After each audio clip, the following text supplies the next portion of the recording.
The intro music. Hi, everybody. I am Shannon Q. Welcome to SkepTalk on the line. And I am super excited today to host with one of my favorite content creators, Paul from Paulogia. Paul, say hi to the people. Hello, people. Welcome. I'm excited to be here. My first time on this particular program.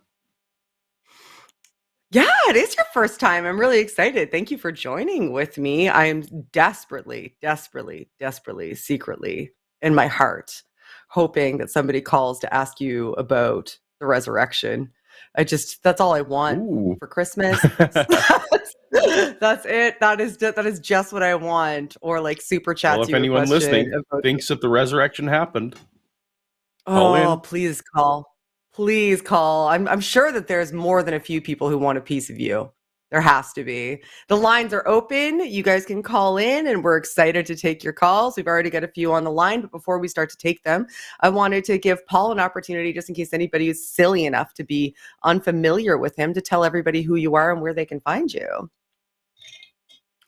Well, I'm Paul from Paulogia. I am better known as a cartoon. I am typically in animated form in my most popular videos on the channel called Paulogia, as spelled on screen. But I also have a live channel where I do stream stuff sometime for Paulogia Live. So those are my two main places. And if you see me on Twitter, I'm sorry for what I'm doing there, but it's very different. That's fair. I'm a former Christian who looks at the claim of Christians is kind of my whole channel, counter apologetics and counter creation type stuff. Yeah, and I love your channel. I was one of the first 400 subscribers. It's like a badge of honor that I wear. That I was in on the ground floor of the Paulogia channel, and yeah. So I'm super pumped to have you here, and I'm super pumped to take calls with you. Is there any type of call in particular that you're looking for? I know I have my wish that somebody calls and asks you about the resurrection. That's selfish. Is there something that you're hoping somebody will call about? Well, selfishly, I prefer, one of my favorite things in the world is when you go on a very brainy rant. So I'm hoping for, neuroscience and the soul and morality and maybe an abortion call. You never know, like all the usual. I was afraid you were going to say that. Shannon triggers. Yeah. For those who don't know, Paul, one of Paul's favorite things on earth is watching me lose my mind. It's a guilty pleasure of Paul's to the clips do well to watch to watch you just absolutely have a mental breakdown on somebody, which I'm getting better at not doing. I've got water, sadly, water and Diet Coke. All right, well, we can start taking calls. There's already somebody waiting. Are you ready, Paul? Is there anything else that you wanted to contribute? I don't want to step on you. I am ready. I did put announcements in your Facebook messages if you wanted to maybe hit those real quick before it calls. Okay. All right. I will do the announcements, Jimmy. God damn it. 1 second. Apparently there's a hierarchy here. Announcements. I have an announcement. Everybody, there is an announcement. Oh, actually, this one I'm super excited about. We are only 12 patrons away from having Jimmy shave his head. Please go be a patron. Go be a patron, because I need that to happen for me personally. I just personally need that to happen. He's going to shave his head. And we only have until tomorrow. So please go to patreon.com/calltheline and consider subscribing starting at $5. Patreon supports the shows and the host and will also make it possible for something to distribute shows as as a podcast starting soon. I'm a dyslexic person, so no, I wrote we instead of us. I just saw it too. I don't know what the fuck is happening. I wrote possible we to distribute. It makes it possible for we to distribute shows. I'm doing 9 things at once. With me. I'm sorry. Tomorrow, Exmo Lex will be joining Jimmy Snow on HOSTility. Oh, I love her. She's great. This Wednesday, Matt and Heathen Queen will be on the Hang Up. Thursday will be the 3-year anniversary stream anniversary stream for the line, where Jimmy will shave his head if we hit 250 patrons. And Saturday will be this week's episode of the Transatlantic Call-In Show with Katy Montgomerie and a guest host. Don't show that picture, but I sent you a picture of me with only a goatee, bald. Oh no, I can see it. Just so you can tell people how much they want to see it too, so they should go. I'm like super pumped about it because actually, like, did you purposefully make that face in this picture? So years ago, this was about a year before I started my YouTube channel, and I had attempted to do a podcast, but it was still during my cringy anti-SJW phase, and so that was basically what the podcast was, and that was the cover photo of my podcast. You did a cringy anti-SJW podcast with a skinhead? As a skinhead, basically. Head. Well, wow. That wasn't... We all make choices. That wasn't why I was bald at the time or had been bald recently and just kept to it. Paul, I sent it to you too in case you just want to have a look-see. But look at that. Yeah, pretty. Look at that handsome fellow. Look at that guy. Thank you. I did an announcement. It's going to be good. Did it. Okay, I'll shut up now. Good talk, everybody. All right, Paul, would you like to contribute, or are you good to take calls? I'm ready. I'm ready to take calls. Yeah, I got nothing to contribute about the baldness. Fair enough. All right, we will talk to Mustafa. Hi, Mustafa. Thank you for calling the line. You are on the line. What would you like to discuss today? Hi to both of you. So I recently saw this video from I'm probably going to butcher his YouTube channel name, the Genetically Modified Skeptic, about the tribes of atheism in America. And he did a very wonderful section of that video about ex-Muslims. And he does bring up an issue when it comes to criticizing Islam, in that it often leads to just fueling xenophobia, which from experience I can definitely relate to as an ex-Muslim myself. And often when you see people formally criticize Islam, it's always in like right-wing spaces, so it's not often in good faith when criticizing religion, because when the left criticizes Christianity, it's always in good faith. It's very universal, but it doesn't get the same amount of attention does not come to Islam, for example. So what I'd like to discuss and ask both of you, if especially, I'm going to assume that neither of you guys are ex-Muslim. Is there a way to discuss, or rather criticize, Islam without feeding into xenophobia? I love this question. I love this question for multiple reasons, because this is something that I've struggled with in the past, and I'm going to be super honest, open, and transparent. One of the fears I've had when criticizing Islam as a religion is that any criticism that I have publicly could be appropriated for the reason that you're saying, could be misconstrued or utilized to propagate bigotry against a specific people group, as opposed to being taken at face value as criticism of an idea. So what I did in order to make sure that I was on, I guess, the right page about this, was I went and spoke to ex-Muslims directly. I had them on my channel, or I spoke to them about the best approach to take in order to criticize the ideology and not the people, because I think that A, their stories are valuable and worth hearing, and B, their stories are exceptionally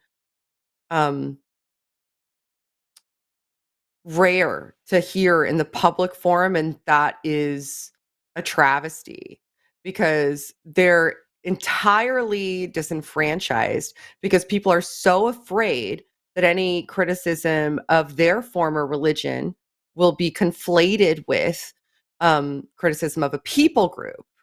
And people on the left really don't, and like justifiably so, don't want to contribute to any form of bigotry. They don't want to add to what could be used or misconstrued as bigotry. So they're a bit more hesitant because they're not sure how to traverse it. I think the best thing that you can do is reach out to ex-Muslims directly and let them tell their stories, provide them platforms to tell their stories. That's what I did. I spoke to them directly because I was also afraid that, I don't have any experience with this religion. I never really researched this religion. Am I in a place where I can do this critique effectively? And so many ex-Muslims that I spoke to had the same thing to say to me, and it's super valid. And the thing that they had to say to me was, nobody's listening to us. Like, it's very easy for people to listen to you as an ex-Christian. Like, that's something that's a socially acceptable and culturally acceptable form of criticizing and explaining a deconversion and criticizing a religion. But because being an ex-Muslim is wrapped up in all of this sociopolitical, all of these sociopolitical issues, our stories get lost in the fray as a result. And so I'm not sure if that's really an answer for you. It's something that I struggle with. And I think it's a valid struggle because I don't know how to do it best, aside from letting people have a platform to tell their individual stories. Right. I mean, it's nice to hear at least that there's some sort of at least rationale behind secular speakers. But yeah, just really glad to hear your answer. I wasn't sure if there was any other contributions or. Well, if I may, I'll let Paul talk. You may speak. By the way, I just want to say off the bat that I'm not familiar with either of you, so sorry if I don't know your name. Oh, that's fine. That's okay. Quite all right. So I'm Shannon, and that's Paul. If you were familiar with me, I said my channel's tagline, which was "A former Christian takes a look at the claims of Christians," and my videos that I make are 90% geared at Christians, not at non-believers. And I have Christians write to me in the comments, and I have Christians come on as guests because people like the approach I take. And I think if I had been a Muslim instead of a Christian, this might be a tact I would take again, which is purely to do counter apologetics of incredibly specific claims. And even to go again, to talk about not Islam or laws or anything social at all, but just entirely looking at, okay, let's take this look at this verse of the Quran, how people are interpreting it, and is that interpretation valid? And basically, if you can I feel like, and I may be naive, but I feel like that is a corner of talking about Islam that could happen and not be seen as cultural, because it is entirely about, did this happen historically and could it happen scientifically, and just in good faith as best one can looking at it. That's just one idea, because of course that is my particular hammer, and when you have a hammer, everything looks like a nail. So anyway, that is one possible way to go about it, if that makes sense. I don't know if I explained that well. It does make sense to me. I think it depends on the tact. Go ahead, sorry. Oh, I was going to say, yeah, I can definitely agree with your point. But I'm sorry, what were you going to say, Shannon? I was just going to say, I enjoy Paul's content for that reason, because it's palatable to an audience outside of atheists. Paul and I do very, very different things with our platforms. One of the reasons I have a platform is because I really feel as though there's a need to speak up against ideologies that propagate any form of discrimination or bigotry. So if I were to approach Islam, and I have in the past, for the record, I've said, I've had ex-Muslims on my channel, and I've also been on many, like more than I can count, call-in shows and off more. It's more than a couple of times I've spoken to current Muslims directly, and I can see how the belief system can cause people to instantiate bigoted or discriminatory behaviors. So that would more so be my focus, simply because my goal is to point to those inclinations and call them out. So I guess it depends on what your goal is. Like, and it takes all kinds too, right? Like what Paul does is exceptionally effective because it's reaching current believers, where they're at. And what I do can be exceptionally effective because it's reaching people that are current believers but have a sort of moral imperative within them that they maybe didn't realize was at odds with the belief system that they're subscribing to, and allowing them to recognize the dissonance in that has value as well, so that they can realize that, the call is coming from inside the house. So I think it takes all kinds. I don't think that either one of us are going to be able to give you that one definitive answer, but I think it's a valuable call, and this is a valuable conversation, because you are right. I know so many ex-Muslims that are creators that are saying, hey, like, we need platforms too. People need to listen to us the same way that they're listening to you guys, and we're just not availing of them because people aren't providing them to us, because they're afraid that if we criticize Islam, that there's going to be backlash, where just mere criticism of Islam is going to be considered bigotry by proxy. And that's really not fair. Like, we've suffered and we want to talk about it. We deserve to be heard too. So I'm glad that you did call, so that you could bring that to light on another platform. I guess now that I think about it, there is also fear of just violence. I mean, just doing something as innocent as drawing a cartoon will anger the wrong people. Correct. Yeah. I know so many who would draw a cartoon on ex-hijabi YouTube? women. That's terrible. Right. Like, right. And like, there's so many ex-hijabi women that I know what happens to them in the public forum is just reprehensible and unconscionable. And not a lot of people are willing to come to their defense as readily as if the same sort of thing were happening to somebody like me. And some of that is latent racism as well, right? Like, that's a person sometimes who is a person that isn't a white person, more often than not, that isn't a white person, that is relegated to the sidelines when they're saying, hey, look at this. This is misogyny. They're not listened to the same way, or like, this is threatening. This is, sexually explicit content that's being sent to me, which constitutes sexual assault. They're not listened to in the same way that somebody like me would be listened to. So there's an intersection there that's valuable to point out as well. Because the same people that are saying, well, you can't criticize this because that's tantamount to some form of racism, are engaging in a form of latent racism by not listening to these women and these men and whomever that are making these criticisms and pointing to these things that are happening to them as a result of them criticizing this religion. And sometimes, and more often than not, they're people of color who aren't being listened to, and people need to reconcile themselves with that, because they're using the rhetoric of saying that the reason that I'm doing this is because I don't want to be racist, air quotes racist, but then they're engaging in this sort of like latent racist behavior by not taking the claims of people who aren't white as seriously as they take the claims of people who are, but happen to subscribe to a different religion and have different, or happen to have subscribed to a different religion.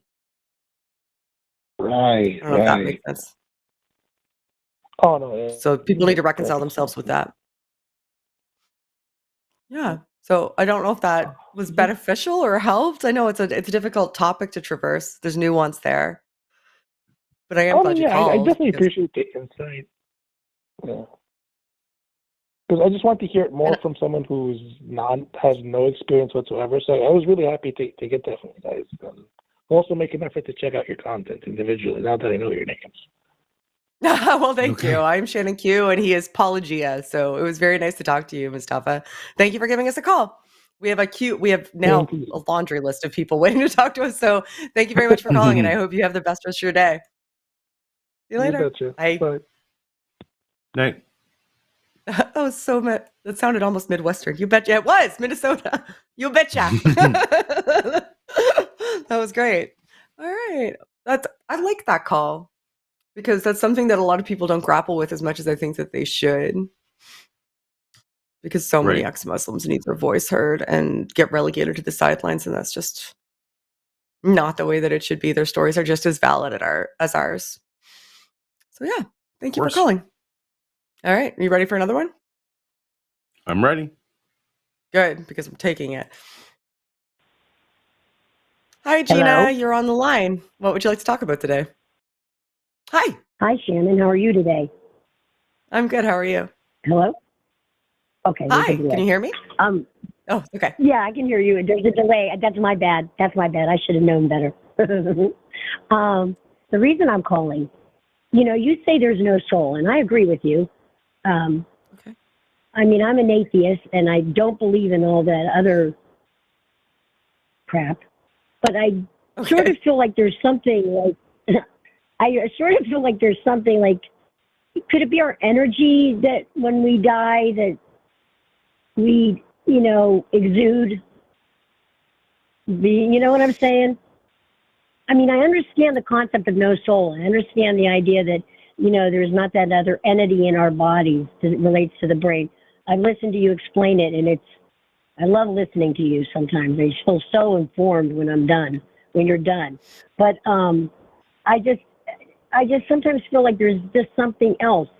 Like I've practiced a little with the Ouija board and a little bit with the, having my cards read and stuff. And I don't know. I sometimes feel like there is something beyond our death. Is that wrong? Well, I think it's wrong. I wouldn't agree with that. And I knew you would. I don't know why I asked. I knew you would, but I mean, the dummy me. But I mean, what I'm saying is, okay, explain to me. Talk to me for a minute there. Okay, I can for sure. So my first question to you would be, what about you do you think continues in the same way that you exist now? Do you believe that there is a you that after your body is dead continues to be you? No, not my body, but how about my energy? So is that you? Just my energy? Well, Is that yeah, is I that would say you? yes. So how I would say yes. You would say yes? So you would say that if you die, something that is you just continues on in its current form. I know that sounds so stupid, doesn't it? No, when I think about it like that, that's stupid when you think about it like that. No, that's not stupid. Okay. I mean, if it is my 'cause energy, it would obviously be me. But I mean, if that doesn't continue on, then there's nothing that continues on. Paul looks like he's about to make words, I guess. so I'm gonna let And him what talk. do you mean by energy here? Like, what does energy? Is it like E equals MC squared?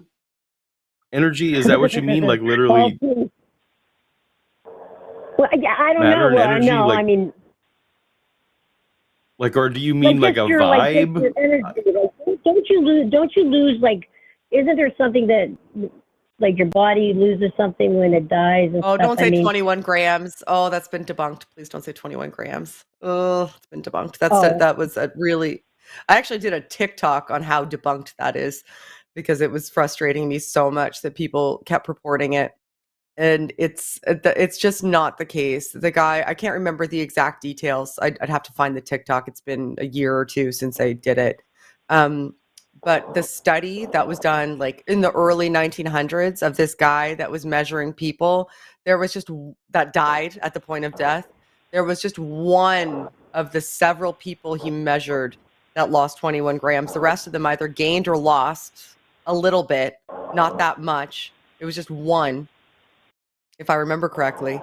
And there was a problem with the calibration metric that he was utilizing, which is why he was getting inconsistent measurements. And it's one of those things, kind of like an urban legend, right? That it just takes a hold in the public consciousness and then becomes a truth without the background being dealt with at all. There's a reason that wasn't, and it wasn't repeatable. People did try again, and it just wasn't the case. So he had a nothing sample size. He was just choosing the hits and ignoring the misses, and there was an issue with the calibration on the measurements that he was using, and it was never repeated again. But people in the public consciousness believe that it is the case because they made a movie about it and because people talk about it all the time. But the 21 gram things is an urban legend. It's a myth.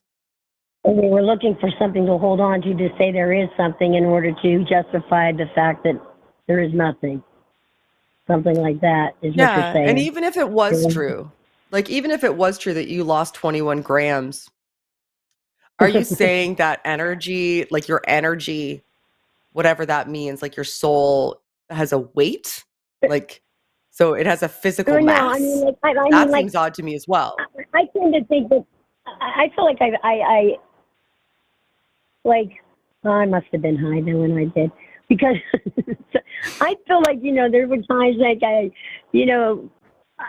seen a ghost, you know what I'm saying? I thought I did. Like I said, it might have just been a shadow monkey, but I thought I saw one, so I could have been tired too. But I just hate to think sometimes that I think that's my biggest thing, having deconverted to the point that I accept myself for that, and I'm able to say I'm an atheist because I am an atheist. Okay, I can't buy into everything else. But sometimes I think I'm grasping at something that, is it really all over when it's over? Isn't it terrible? We're so indoctrinated. No, that's not terrible. No? That's not even about indoctrination. That's just grappling with mortality. Like the idea of your own mortality is something that people grapple with, and it makes sense from a psychological perspective to desire for the sake of reconciling like negative emotions. It doesn't make me a hypocrite. It doesn't make me a hypocrite. Things like that. No, you're having this conversation right now. Mm-hmm. Right? Like you're searching. Yeah, I am. I guess I still am, because there's times there's times I think I'm so despondent about a situation or something, and I think, and I catch myself, I'll start saying these prayers that I learned when I was a kid, you know what I'm saying? And I think, oh, Gina, that is so hypocritical of yourself. You look at yourself. What are you? Are you an atheist or are you not an atheist? Do you believe and I truly do not believe. I truly see the idiocy. I've listened to so many shows. When I found you guys, it really helped me to solidify where I want to stand in my beliefs. Mm-hmm. You know what I'm saying? But there's times that I so catch myself thinking, huh? What? I've been an atheist for 6 years, and literally last week I was going to go on a road trip, and my tradition on a road trip is that I pray for safety, and I literally paused to pray for safety. 6 years later, I still and I don't fill that pause with anything, but I'm like, oh yeah, that's where the prayer should go. Like I definitely, some of that stuff is slow in changing, but also you have to understand that religion was born out of that quest for what's more. Religion didn't give us that question. The question gave us religion. So don't feel like you're betraying something in that kind of way. Like it's you have the cart and the horse in the correct order, I think. Oh, those words right there. That. Thank you, because I was just feeling, and when I do that. Go ahead. I'm sorry. Oh, I just said deconstruction is a process. You don't wake up one morning and all of the vestigial aspects of, not just believing, but practicing just disappear. Mm-hmm. Like so much of how we cope with day-to-day life was wrapped up in rituals related to or conversations surrounding religion, you don't just immediately stop that. Like, your brain doesn't let you do that even. Like, that's not you being a hypocrite. I don't want you to judge yourself for that. That's not a fair place to put yourself in.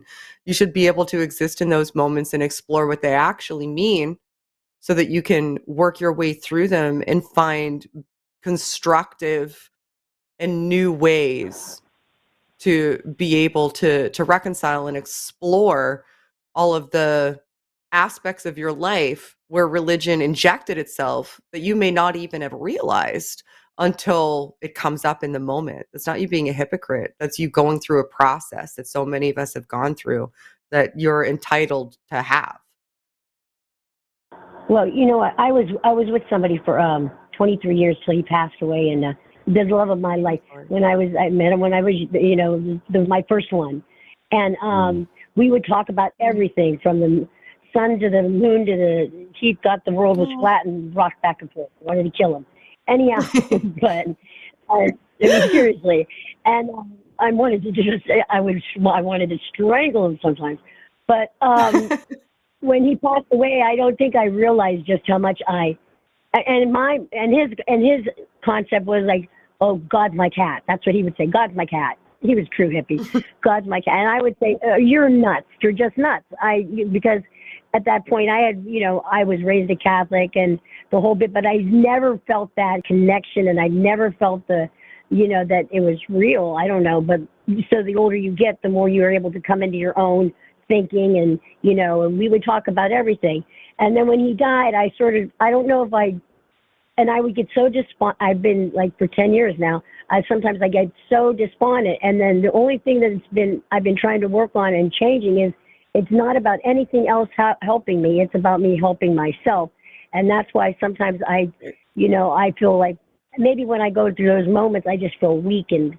Do you know what I mean? I just feel like, man, it gets me every time, and I just feel like it's maybe there, and I know there's not, and that's just it. I know there's not. I'm an intelligent person, and I know there's not, and it just, I appreciate both of your words, words.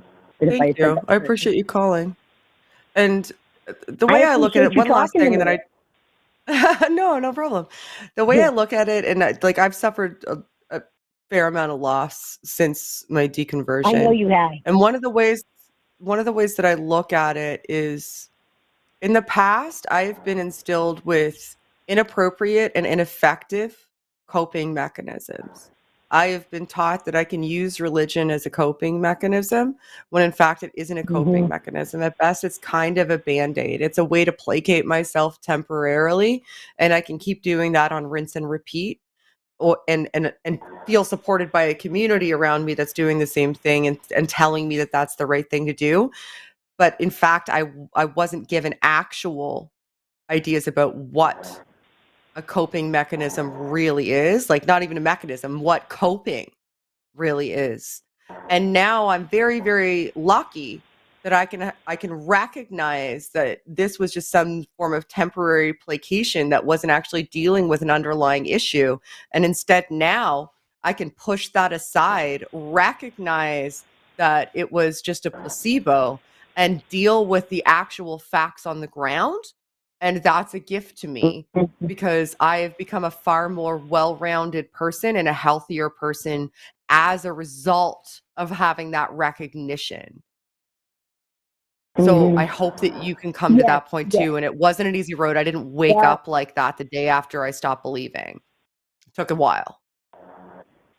Well, as I work on it, there's one thing I always say to myself to help me work on it.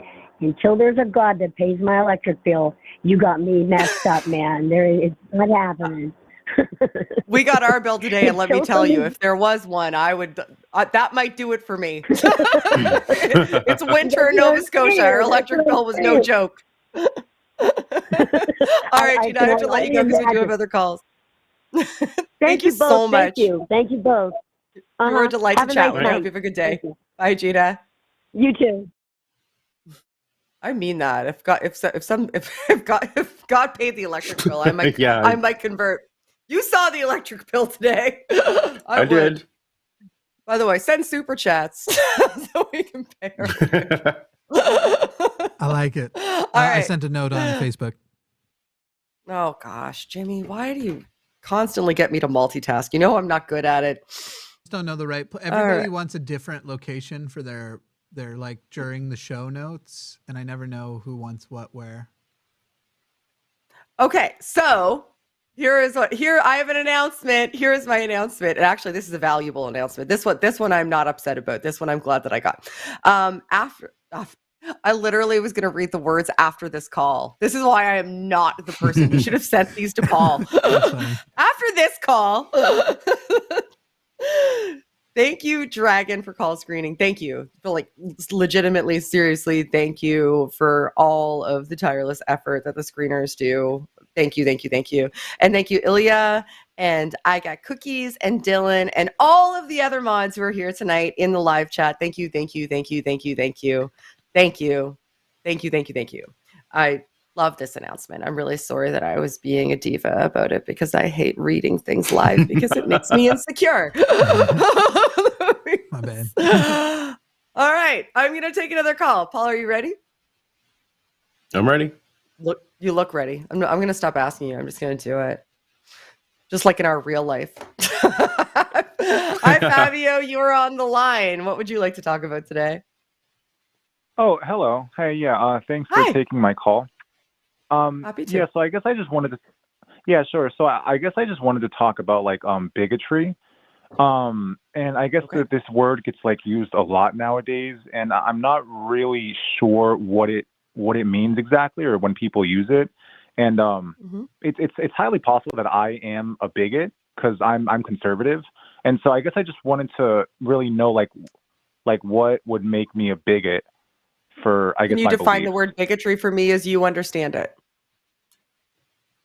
Sure. So I guess someone who, yikes. Maybe someone who irrationally, hates, gay people or trans people or something like that. Why did you insert the word irrational there? Okay, so I guess is that what irrational. you? So did you insert the word irrationally because you think that there are rational reasons to dislike those groups of people? That's a good question. No, I don't know. I'm not really sure why I used that word. Do you dislike those groups of people? No, I don't feel like that. I don't feel like I dislike those people. I've had friends who were that, so. Okay. Do you think that bigotry is just about dislike, or do you think that there's an active process with regards to bigotry when it comes to disenfranchising people, for example, or discriminating against them in certain instances, or speaking out against them, or invalidating their identities? Do you think that any of those are components? Right. Okay. So maybe it's because I'm more so thinking of it as the former one that you said.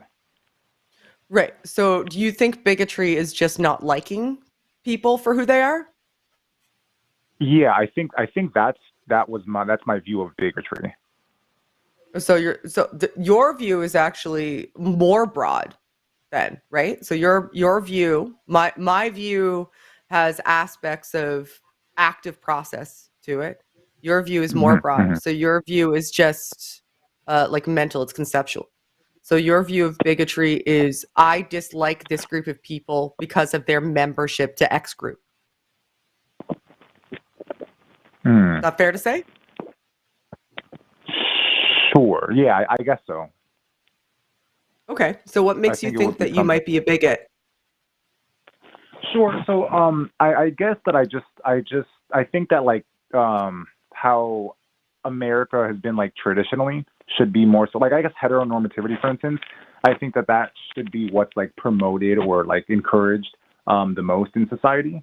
I think that that might make me bigoted. So are you heterosexual? Yes. Okay. So, do you feel as though your perspective might be skewed because it never falls at your doorstep that you can't live your life the way that you choose?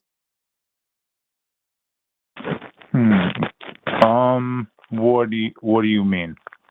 Oh, okay. So Well, like, let's so just say that I I was guess. a proponent that we should make a law that there should be no such thing as heterosexual marriage anymore, right? You would Mhm. probably take umbrage with that, right? You wouldn't like that. Yeah, I guess. Yeah, I guess it's possible. Yeah. You would probably consider that me having a bigoted perspective, maybe even because what I believe is going to affect and impact your life, even though your life doesn't affect or impact me. I'm attempting to make choices for you because I have a certain set of ideas about a people group that you belong to. Sure. Yeah.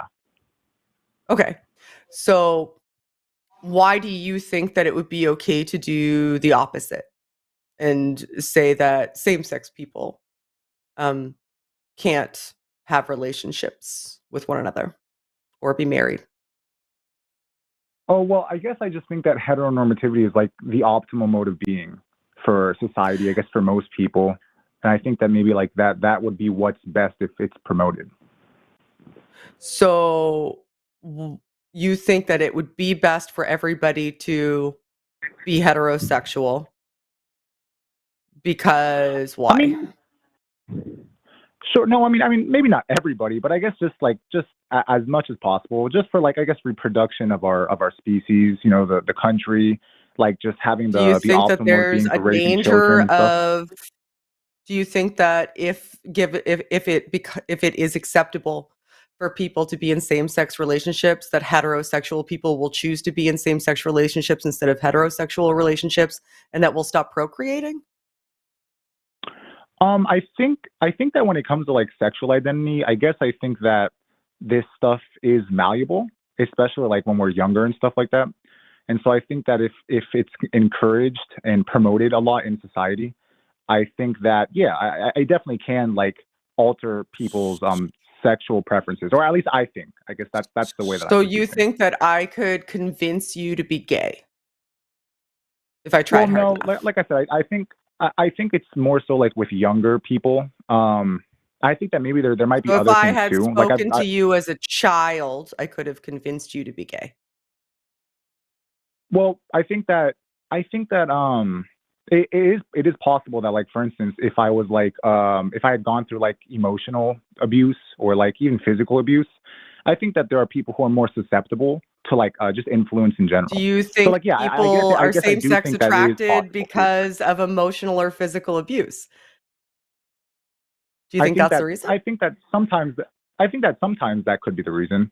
I've gone over some studies Why that suggested aren't that there all could be. people who I've gone over were some. emotion I've gone over some studies that suggested that could be a correlation. That there could be some sort of correlation. Like I'm not saying that that's a fact correlation or anything isn't like that. causation. Correlation isn't Oh no, no, for causation. sure, It's for your sure, art for sure, for like sure. your argument seems super weak to me because I just can't wrap my head around why it is one that Hmm.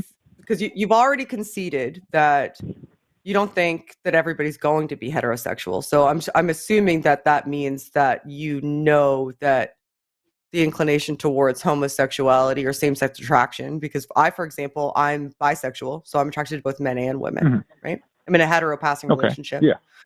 but I am attracted to both men and women. Um, where are you suggesting that the reason that I am like this is because somebody got to me when I was young, or I was sexually abused, or because of trauma? Like where are you putting that correlation? That because you seem fairly confident in it. No, well, no, I'm just saying I've gone over a couple of different studies. I guess one of those would be like studies that suggest that there could be some sort of correlation between, maybe even potentially causation. Obviously, we don't know, between sexual abuse. I've gone over some other studies that suggest that like children in same-sex parent households tend to, I think they tend to have same-sex attraction more often. Or I guess other studies that I've even gone over some pornography addiction studies.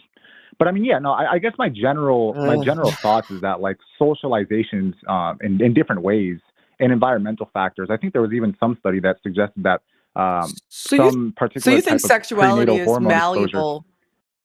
So you think sexuality, I just want to be clear on what you think. So you think sexuality is malleable and that it's something that I'd say is more given to children. So you think children are either taught to be heterosexual or taught to be not heterosexual, and that they're receptive to it, say, and that you can basically convince a child at an early age, depending on what you talk to them about or teach them, to either be straight or be gay, and that you're afraid that the more accepting we are of being gay or same-sex attracted in general, that there's a broader possibility that more people will be gay, and you don't like that? I guess maybe to a degree. Like, I think that generally it's part nature and part nurture for sure.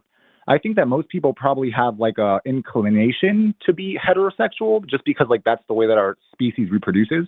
But yeah, I definitely do think that, especially like I said, particularly with children.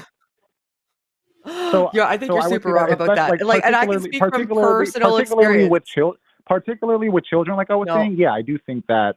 Like, no, I think that you're super wrong. Like now, I just have to interject and say that you're super wrong, because I can speak from firsthand experience that you are just super wrong. Because I spent the lion's share of my entire life trying desperately to convince myself that I was heterosexual. The lion's share of my whole life. I'm not saying whole life. Wait, hold on. I don't want to get confused on what I was saying. I'm saying that I think that most people probably have an inclination to be more heterosexual.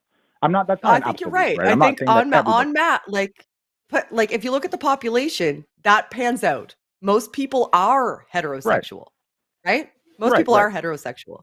So from a population and demographic perspective, I agree with you. I think you're right. But I don't think you are right about that you can convince somebody that they are attracted to a different sex than they are attracted to. Well, no. So I guess the way that you're framing it is why would there be gay deconversion therapy if that was the case? Why wouldn't they just go, oh man, you're right. You convinced me I was gay and I'm not. Just kidding. Like that's I think you're framing it in a way that like you have a conversation with like someone and then you're like you could somehow convince them like, no, you're gay, and they're like, no, I'm not. I think it's more so like many environmental factors, just seeing things over time, and I mean, like I said earlier, it be? What happened? I just want to posit something for you, and I want to see if you think that this is plausible. Could it be that as society progresses and we become more accepting of same-sex attraction, and children view a society around them that's more accepting of same-sex attraction, they're more likely or prone to be comfortable being themselves, whereas in previous instantiations of society, they had to repress that for fear of serious psychological, emotional, and societal reprisal if they were themselves. And now I would see it more and more because society, as it's becoming more permissive, is allowing them to be themselves, and that's okay. So I would say that it's a combination between both our viewpoints, right? People on the political left, they tend to basically see it in more so your view that, you know, society is just more accepting, and now these people feel, you know, that they can actually come out and be themselves. People on the political right tend to think more towards my view that it's more so like environmental factors and socialization factors. And what do you think? No, be more specific. And what environmental factors? What precisely do you think is happening that's causing, you know, turning the frogs gay or whatever, like making the kids think that they're gay when they're not? Sure. So I think that, like I said, there could be some sexual abuse aspect. I'm not going to say that every single person who is gay or whatever or bisexual. I think that you are way overextending. Most of the people who suffer sexual abuse are heterosexual females. Most of the people that suffer sexual abuse in children are heterosexual females and often heterosexual males. Like that, it's not. You can't draw a straight line between sexual abuse. I can't allow you to just state that. No, but I mean, without having any pushback. You can't just state that That's a trope. What do you mean? I mean, what do I mean by the word trope? I mean that it's a Well, with talking regards to point that's tropes and utilized by stereotypes, people who are attempting to make it seem as though people's sexuality, when it deviates from the heteronormativity, is something that is deviant and is a result of something sexually harmful to them, especially in childhood. And one of the potentially could reasons be. that I they mean, say that's it's all I'm during saying. childhood is because people, and this is another trope, is that people want to focus on children when it comes to this, because everybody wants to protect children, justifiably so. So if you couple sexual assault and children, then anybody who counters you is going to seem as though they're countering you because they don't care about sexual assault or children. But the fact of the matter is, you actually don't have the data to back up what you're saying. These are tropes. These are tropes. These are talking points that are used. So but they're tropes not and valid. stereotypes, I mean, they tend to be based in like, patterns and stuff like that, right? And I'm just going over studies that I've seen, right? No, like stereotypes aren't necessarily based in patterns, and nor are being tropes. sexually assaulted within like the LGBTQ plus community. And I'm not saying it's a causation, right? I'm not saying it's factual. You absolutely are saying that that you're inferring it. You're inferring it consistently. That potentially that could be. And I know. It's not a cause. I've also read I've also read anecdotal stories online of people saying basically the same thing, that after they were sexually abused, they had same-sex attraction, and it's like, I'm just saying that this could potentially be one of the reasons for a lot of people. You absolutely need to stop. You need to stop. You need to stop. You really need to stop. Sure. You really need to stop. Like, I don't understand how you are so hyper focused on this aspect. So I wasn't sexually abused as a child. I am a bisexual. I've read things online as well about people who had beautiful, healthy upbringings and happen to be homosexual, bisexual, same-sex attracted. So it's your weird anecdotal focus on attempting to make a conflation between childhood sexual assault and homosexuality is a trope. That's what it is. You're either going to have to accept the fact that it's not a trope, me, though. and that the reason that you're using it might be because, no, it is you, because you've brought it up a million times in this conversation. I don't know if you can't reconcile the fact that it is just the case that people are attracted to people are attracted to who they are attracted to, and that's okay, and you can just be okay with it, and it doesn't hurt you. And you don't have to make phone calls like this. And you can just go about your life being completely unaffected, because it doesn't have anything to do with you. But instead, people like you seem to want to say, well, we need to save the children. We need to protect the children. We need to protect the children. But you can't make a straight line between what we're protecting the children from. What are we protecting them from? Sexual assault? Great. Protect them from sexual assault. If you would like to do that, I will absolutely support you. Protect the children from sexual assault. Do everything you can to do that. And once you've eliminated sexual assault, we'll see if anybody still turns out gay. I'm willing to bet they will.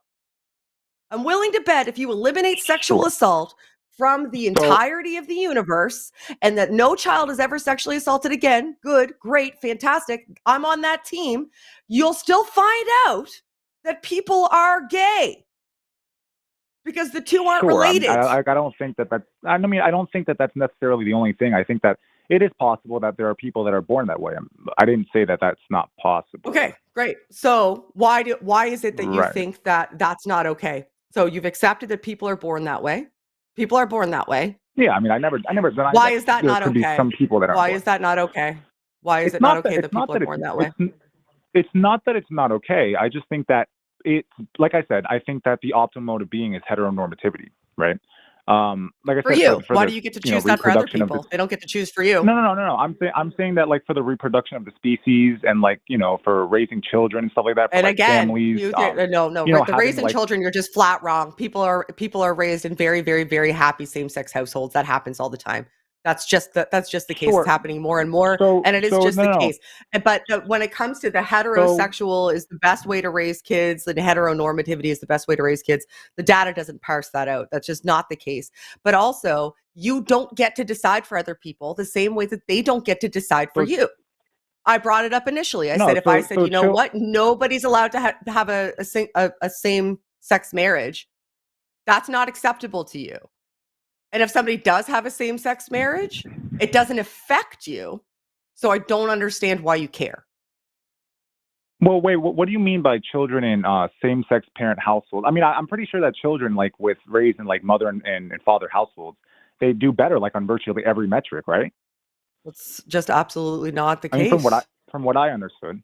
I mean, well, I mean, yeah, sure. So how am That's I crazy. wrong? I mean, what is the data that I Because haven't you're seen? wrong. I guess. There's all kinds of Sure. I data mean, that people that are raised in same-sex households, which is happening more and more, and we don't have the same pool of data also because it's only been starting to happen recently, and it doesn't happen on the same metric because if every time I hear somebody say, well, the propagation of the species, what if everybody was gay, then we would just stop having humans, right? Yeah, that's the thing. Everybody's not gay. You're not gay. So you can still have kids. Nobody is stopping you. Literally nobody is standing in your way. right, So that's a right. non-issue. But like I So you said, can take that no. off the Like I table. said, But for we're sure. back to the I children already because it's said that always I about think that there protecting the could be children, right? other It's not about factors like people living the prenatal life hormone that they want to live. It's not like about them prenatal not hormone impacting exposure you or affecting you at during all. gestation in the It's mother's about the womb. children. I absolutely do think no. Like I said, I think that there could be other factors. Like I do think that children who are like maybe they grew up in fatherless homes. I think that or even like I think I went over some study that suggested that during gestation in a mother's womb, like if there's specific prenatal hormone exposure, that children are more likely to be gay or stuff, or things like That could be that, the case. or even pornography. You said that might be the case. It could be prenatal hormones. That could be the case. Yeah. Right. Could be the And case. I'm just going over various different things. I don't understand why that's necessarily wrong. Why what is necessarily wrong? Why understanding why people are gay is wrong, or why saying that people shouldn't be gay is wrong? Because they're I two mean, no, I'm separate not things. saying that. One is Right. understanding So I mean, why people are same-sex attracted, and the other is saying that they shouldn't be same-sex attracted, and those are two entirely separate things. One, so we you're seem to bringing up fundamentally prenatal disagree with hormones. regards to like people, potentially being valuable with regards to their sexual identity. I guess that we just fundamentally disagree on this. Yeah, I think you're right. Yes, I think you're right. I think that Okay. what is happening in the world today is that people are Mhm. more accepting generally about. Oh, I'm getting a lot of feedback all of a sudden, and I'm not sure why. Mhm. Sorry, it stopped now. I think that what's Sure. happening societally now is that as we become more accepting, people are realizing that their sexual identities aren't as binary as they thought. And a Mhm. lot of people are realizing that there's a spectrum of attraction that they may have. And the beautiful Mhm. thing about us progressing is that people are allowed to explore that more so. It's less puritanical, and people are allowed to explore that so that they can find happier relationships and live happier lives. And that whatever that looks like for them is none of my goddamn business. It doesn't affect me. Well, And like good I for said, them. I hope I that guess they're happy and healthy. we just hold different values. I guess. Like I said, I think that heteronormativity Yeah, I it want seems to people be to the be optimal way to happy. be. I No, want for sure. people to be I happy. want people to be happy as well, for sure. Like Oh, I doesn't want seem there like to you be do, though. fathers in homes. Yeah, for sure. I want there to be fathers in Do you homes. think that I every want same-sex the household has a propagation of the father in a species. home? What happened? Stop saying propagation of the species, because heterosexual relationships are still going to exist. We've already agreed that the population distribution parses that out. Like, heterosexual people aren't going to stop existing just because people are allowed to be gay. And I don't understand Well, why people even technically, make that like I said, argument. if my Unless you position is think that you're correct, if my gay and you're position is just correct, pretending to be straight so no. that you If can my have position is babies, correct, that because people otherwise that's could a over time stupid become more and argument. more. More and more. No. If my position is correct, then over time, I mean, more and more people could be homosexual. I mean, If your right? I mean, position is that's where the correct, then you fundamental. think that people are That's just going to what's your position? That over time we're just going to convince, for reasons, all of the children to be gay. Is that what you not. I think? mean, not necessarily just to be Legitimately. not convinced. I mean, the way that you frame it is sort of strange.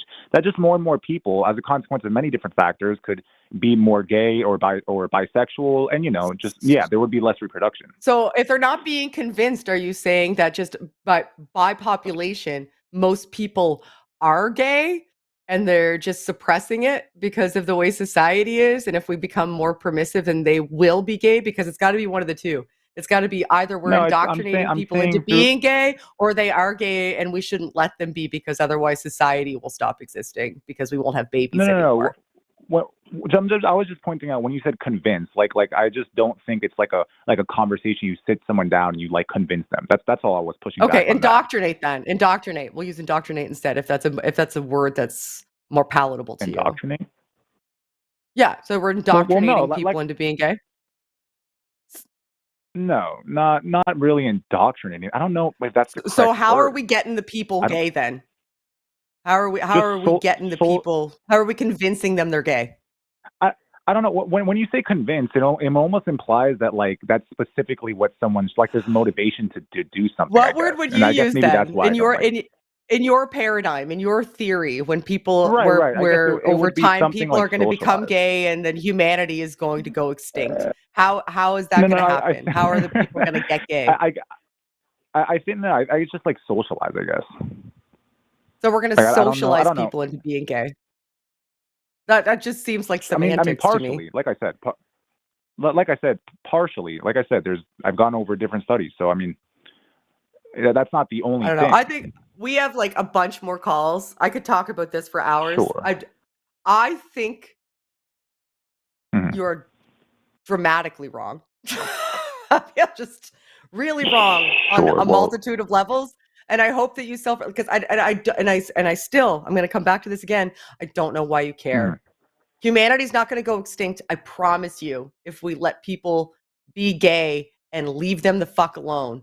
I promise that we'll still have people. I promise humans will still exist. That's not the only reason. That's disingenuous. That's not the only reason I was stating. And I promise you that the kids will be fine if people are gay. I promise you that just people existing being gay isn't hurting any kids.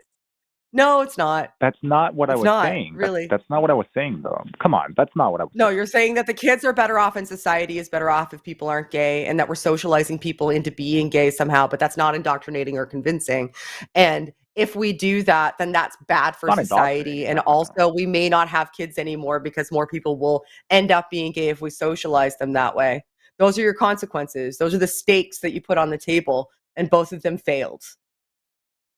No. With regards to like raising children, no, I do think that mother and fathers in the household absolutely it's what's best for children. Loving parents is what's best. Loving parents is what's best. Loving parents. Well, I mean, like best. I said, with regards to being raised in same-sex parent households, I've gone over studies that suggest that children in those households. I know that you've gone over studies. I'm done with the conversation now. Thank you. I appreciate having a conversation with you. Maybe you'll call back when I'm calmed the hell down. But now I'm good. Have a good night, Fabio. Yeah, bye. I could tell you were angry. Yeah, I am getting angry. I did better than I usually do. But not my best. That's the kind of call I was hoping we would have. Was it? Okay. Are you getting that same echo that you had before? I was briefly for a second. Were you getting it too? No, I was just thinking that maybe me unmuting myself was creating an echo, so I wanted to make sure that wasn't the case. But no, I'm good now. I'm all good. Okay. All right. Anyways, why were you hoping to call like that? I would have loved to chat.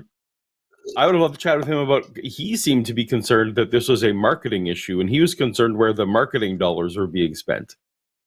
Like that was a whole thing that I wanted. I wanted to explore his tact. I wanted to know what tacts he wanted. Not tacts. Like everything that they put on the table, he was like, change. Right. But you couldn't nail him down though. Like he would keep sliding out. He would shift to another thing because he would get cornered. And then be like, well, actually, it's about raising children. Well, actually, it's about propagating the species. Well, actually, but even if I could still grant him all that. I could say, you know what, I'm on board with your goals. Let's talk about how to get there now. Like that's what I wanted to.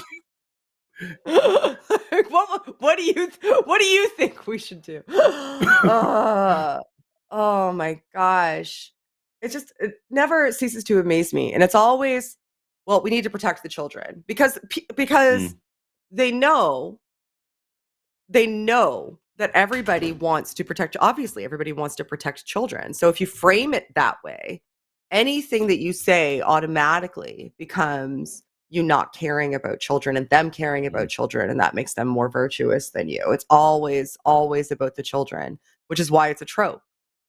But then when you drill down, they really can't have any answers. And everybody's always read a study. I read a study. You can't produce a study. You can't cite the study. You can't mention what study it is, but you definitely read a study. Right. Because anybody can say that. And what constitutes a study for you and what actually is a decent study is also a different story.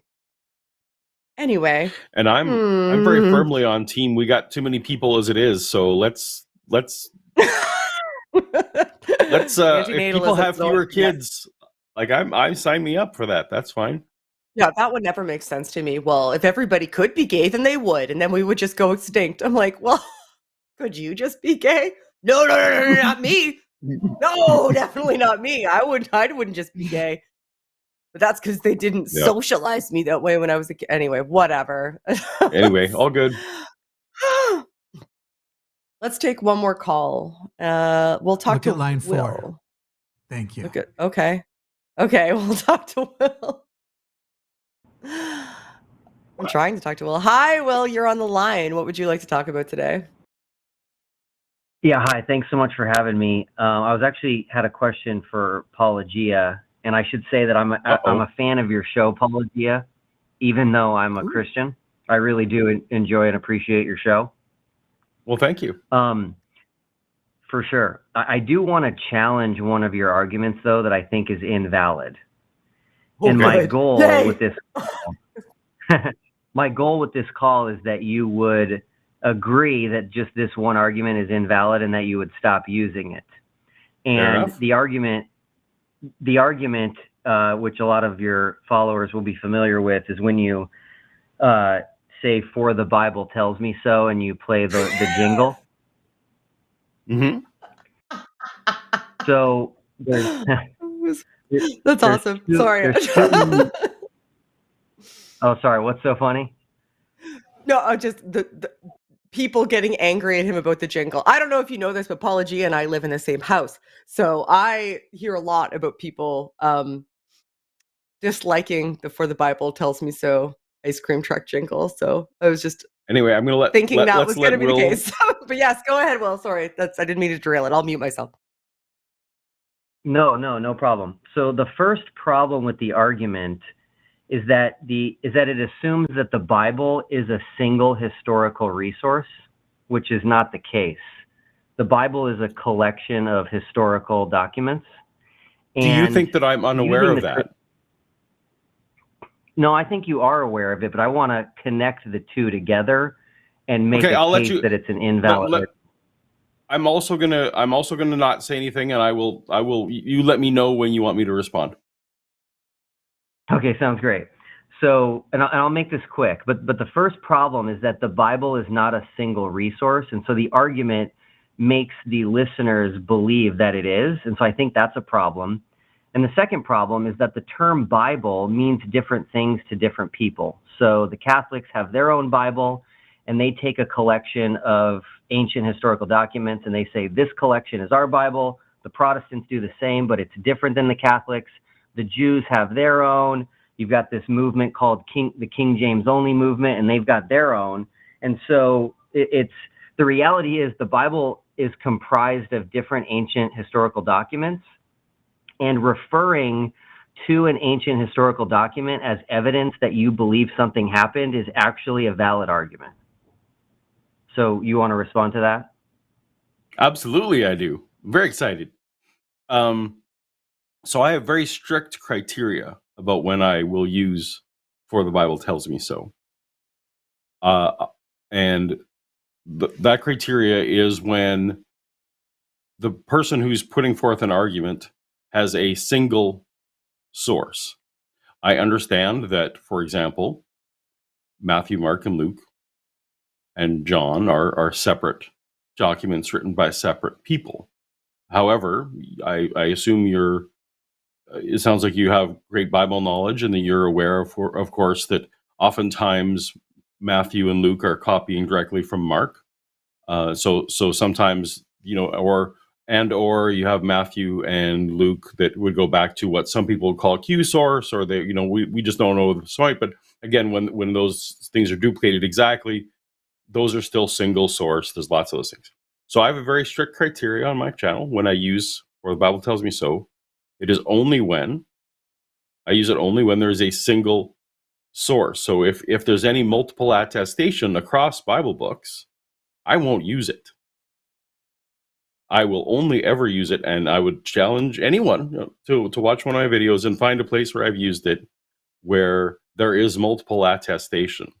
Now, I don't have separate songs, and I didn't write the song. It was a Sunday school song. I don't have a separate song that for Mark tells me so, or for Paul tells me so, or for John tells me so. I don't have separate songs for those.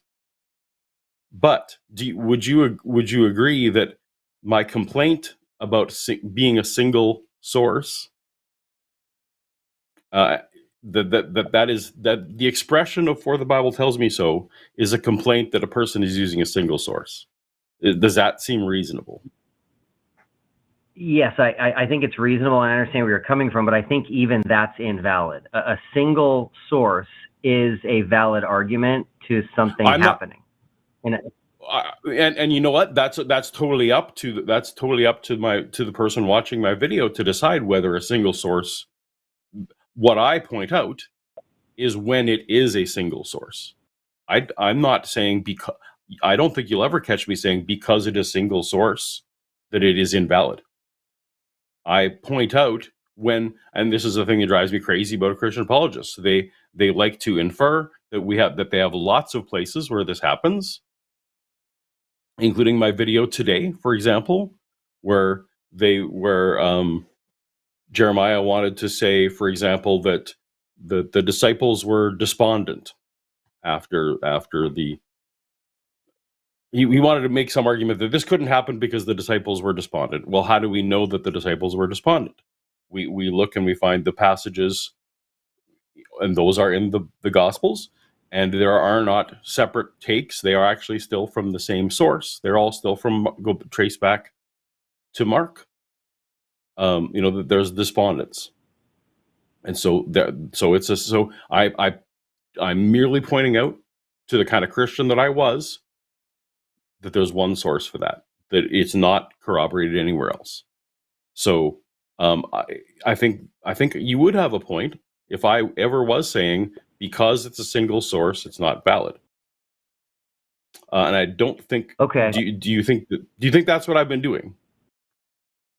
Well, I think it comes across as you playing the jingle and your wording comes across as it's not that valid of an argument because you don't have something other than the Bible, and that's what I'm pushing back on.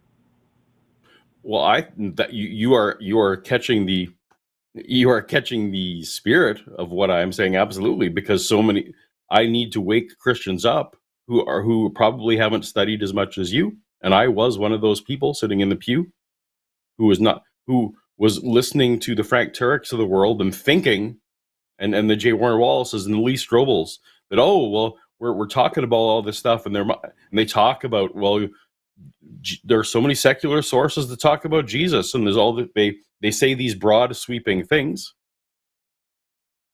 but it doesn't hold up except for in the Bible. So in my videos, I actually do want to use that jingle to shake people into checking the sources for themselves, because I get that it is a little piece of my audience's childhood that is coming back in a very I picked a haunting ice cream truck style to put that pebble in people's shoe to go investigate what sources they think they have for this.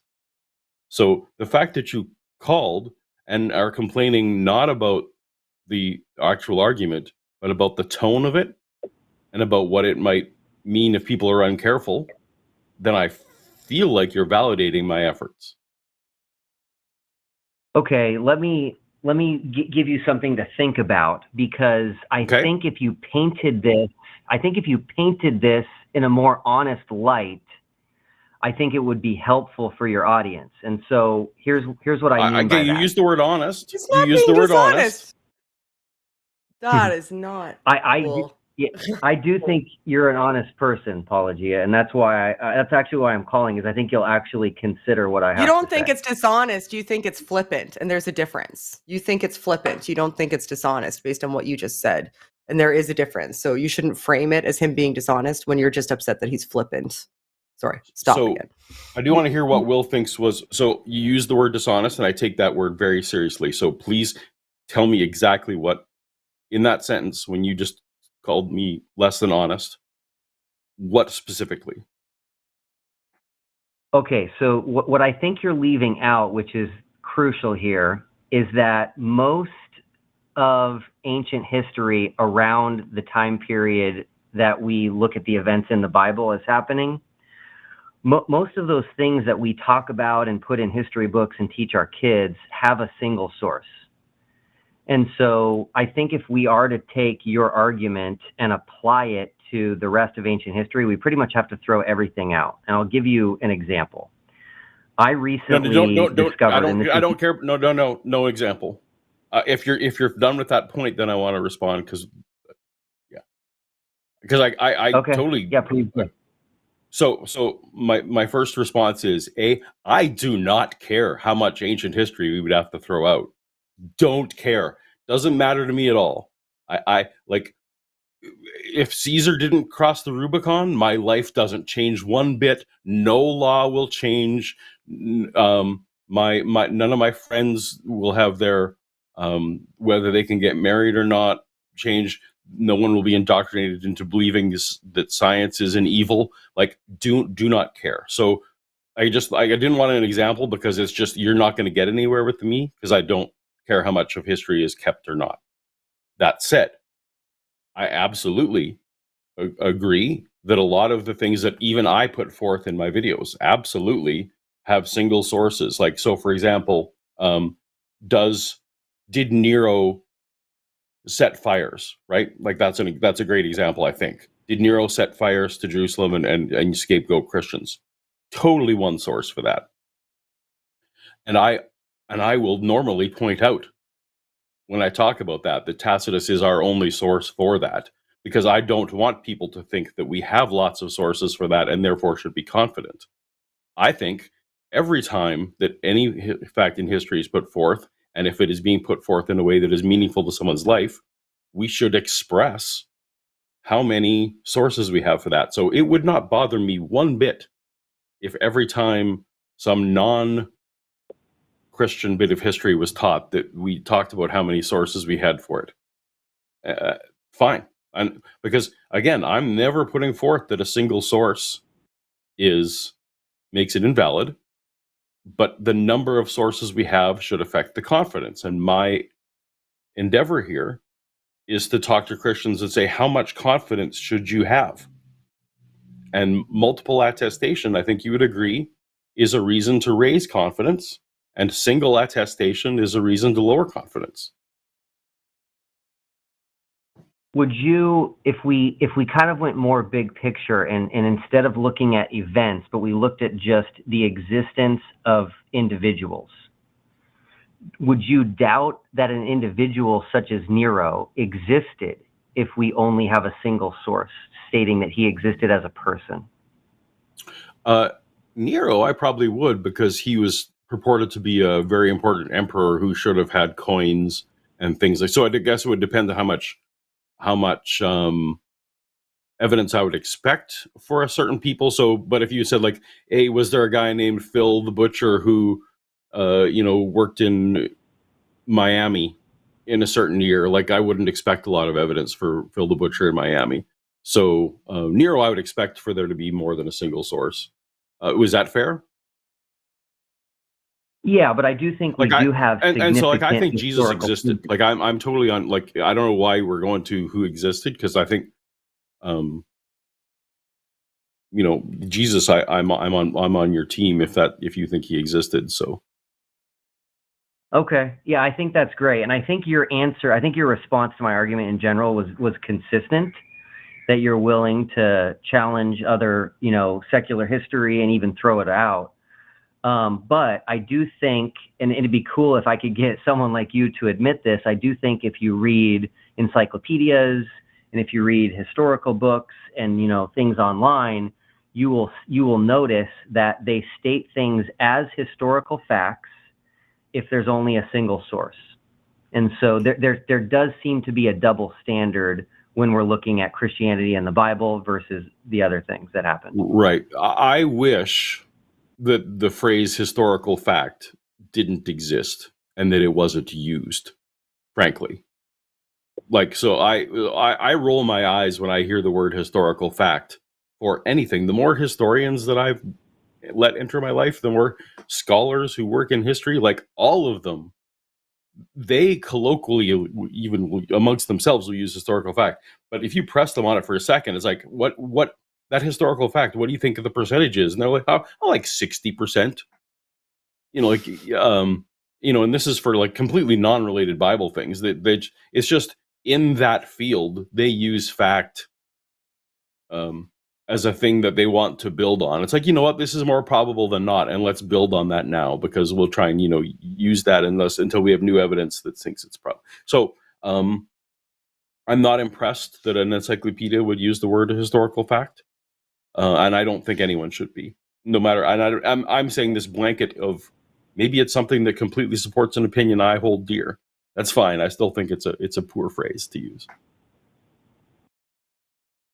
That makes sense. And I don't know if that makes you know, like me less or more, but no, it's great. Do you think encyclopedias and historical textbooks should point out when there's only a single source every single time that's the case?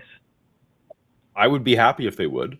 I understand that would be quite redundant a lot of the time, but I think as I read through more broadly, and this is a indictment of me and the kind of church environment that I grew up in. It very much discouraged studying these things on our own and just taking authority from the pulpit to be thing. But as I'm getting to enjoy history more and more, I am actually, if you know what you're looking for, you do notice that historians often give you their sources for it, and a lot of times when it is only one, I now pay more attention. I don't think it needs to be trumpeted, but I do think that apologists trade on ambiguity, and they make stronger points than they should based on how many sources that they are pretending or that they are allowing their listeners to imagine that there is. And the fact that there's 4 gospels doesn't mean that we have 4 sources for Jesus's baptism. Because guess what? That all goes back to the same source. So okay, so just so I understand your argument, because I want to be clear here. When you say "for the Bible tells me so," you're saying that there's only one source inside of the Bible, or are you saying it's only in the Bible? I use it exclusively. For example, yeah. No, please give me an example that you think would make sense. Yeah. So Peter wrote some of the documents we have in the Bible, and Paul wrote some of the documents we have in the Bible. So if we have something once in Peter and once in Paul, let's just say that there are books attributed to Peter and books attributed to Paul, and then we can continue on because I don't think Peter wrote anything. Okay, that's fine. Just watched your feelings get hurt. So no, like let's go for example. So boy, what's an example of something that's attributed across books? Just like let's say you're talking about example. So one event. One event is in one event is in a book we attribute to Peter. The same event is mentioned in a book we attribute to Paul. Would you say "for the Bible tells me so"? I would not. Like, I can't think of a hypothetical with that particular combination right now because those are epistles and they didn't talk about events that much. But I absolutely would not. I would never use that in my video, because that would have multiple attestation.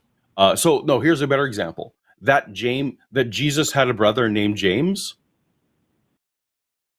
Oh, that's a bad example because secular history talks about it. That Jesus had a mother named Mary. Let's go with that. There's a Matthew tradition and a Luke tradition, both of which have Jesus having a mother named Mary. Those are obviously very different stories from very different sources. So I would never say that the fact that Jesus's mother's name was Mary is a for the Bible tells you so moment, even though there is no secular historian at the time saying so. Does that answer your question? It does. I just want to clarify one thing. It just came to me when you were talking. If Paul mentioned something, and that is also in the book of Acts, would you say for the Bible tells me so?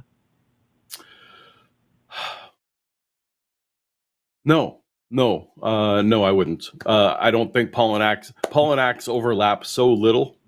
No, I wouldn't. That's a great example. No, I wouldn't. If there was something, I would. Okay. I would love to actually try and figure out what the example there would be. But no, I wouldn't, because those are definitely Luke is a different source than Paul's letters, especially his genuine letters. So. Yeah, I actually appreciate that, and I do think that is very consistent of you. The example I was thinking of would be the Jerusalem Council, which is in Acts 15, and then great example. Great example. Mm-hmm. Yep. There are. I would agree with you that there are multiple sources, and so I wouldn't. Okay. Well, thank you very much. I appreciate your time. Well, I appreciate this back and forth, and I believe you're well intent. Thank you. Bye-bye. See ya. We'll peek behind the curtain in Apologia land. I'm so glad you made the historical fact point, because that shit annoys the fuck out of me. Because I'm literally sitting here like, yeah, of course I assume and give the benefit of the doubt that Alexander the Great existed, because no one's told me what I have to do with my dick if I do or don't accept it. Like, fucking Jesus Christ. Of course there's a different standard. Yeah, exactly.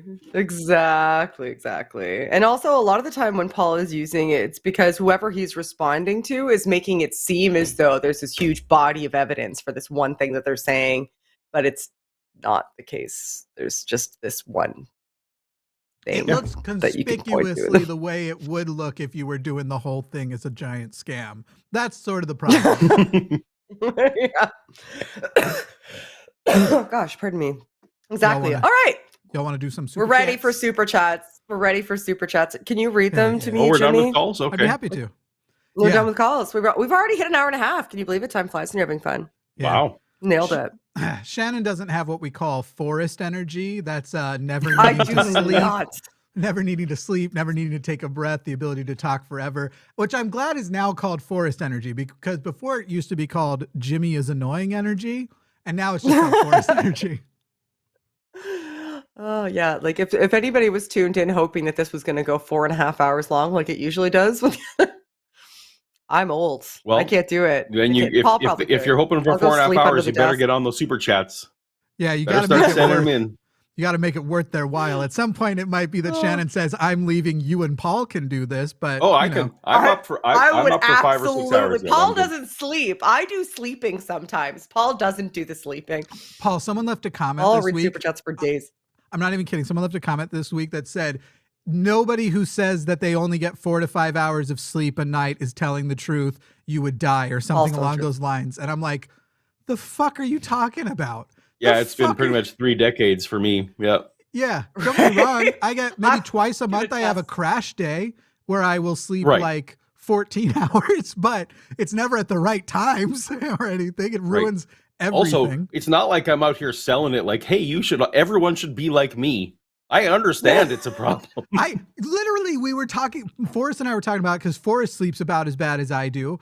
We haven't ever compared numbers, you and I. I always say 4 to 5 hours. If I really think about it, it's 3 to 4, because I'm including periods of time where I'm in my bed, not actually asleep. Right. It's like 4 to 5 hours of actually trying to sleep, only it turns into 3 to 4. You stay in the bed. Yeah. He wanders the house. It's just fucking everywhere. And then sometimes I do the make the mistake of opening YouTube Shorts, and then it's like, just probably sleep tomorrow no. instead. Especially the woodworking ones. I'm like, I'm going to add 9 more things to my project ideas. Yeah, it's the best. Anyway, here's $50 for Too Young to Feel This Old. Paul. Oh, wow. First off, I'm a huge fan. How do you suggest breaking the news to family about leaving religion? 2, as a fellow Star Wars nerd, I would love to know your favorite canon, Legends, Star Wars novel. If you read them, thank you for all your work. The answer to number 2 is Heir to the Empire. And if you know what that is, it's or the Thrawn trilogy in general. Yeah.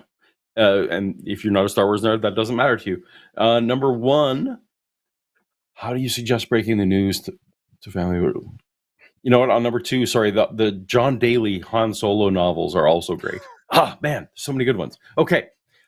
So number 1, I recently made a video with Neil the 604 Atheist. Literally, it's called how to come out of the closet as an atheist or non-religious, because there's so many different factors that can't be put into a super chat. So, for example, are you still financially dependent on your family is a whole different answer, and the kind of relationship that you want to maintain with the family. Let me just assume for a minute that you're not financially dependent on them, and that you do want to maintain a relationship with these people long term. The nice thing you can do, thing I recommend there, is to start raising conversation topics about side doctrines that you know are not core doctrines of your particular family's faith. So, say for example, you haven't talked much as a family about angels.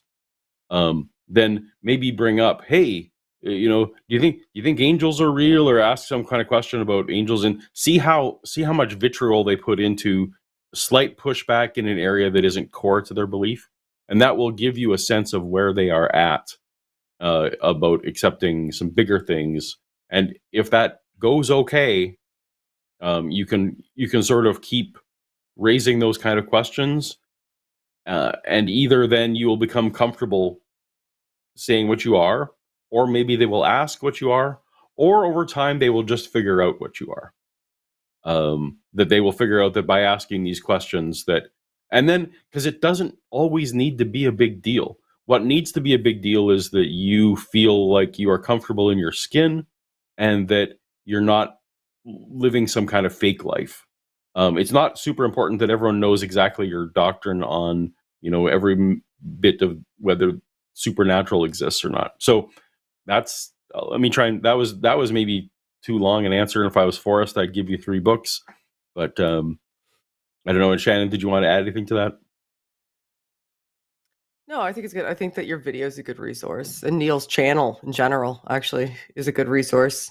Neil the 604 Atheist, because you get to hear lots of people's different deconversion experiences in multiple scenarios, and everybody's scenario is different. There's no just one unilateral answer that you can provide for that. That you can provide for that. It depends on the dynamic. Yeah, I just never officially came out. I kind of just made it clear through how I interacted with topics when they brought them up, and then it became obvious. I just and if people asked me overtly, I would just tell them, like, matter of factly, like it wasn't a big deal. I was outed. And some people made it a big deal. I was outed by the same brother who would torture me growing up and put knives in my pillows and shit like that. Yeah. I was outed as well, and do not recommend. Like, that is the other thing, is if it's going to affect your life, definitely try and get ahead of it. I will also say that I forgot that Jimmy's also in that video. So if that helps or if that makes you want to see it more or less, I don't know, but Jimmy's also in. I didn't know that. How old is this video? You recorded for it. Oh my God. Was this recently? It was like 6 months ago. Okay. Yeah. Dude, time has become totally nothing.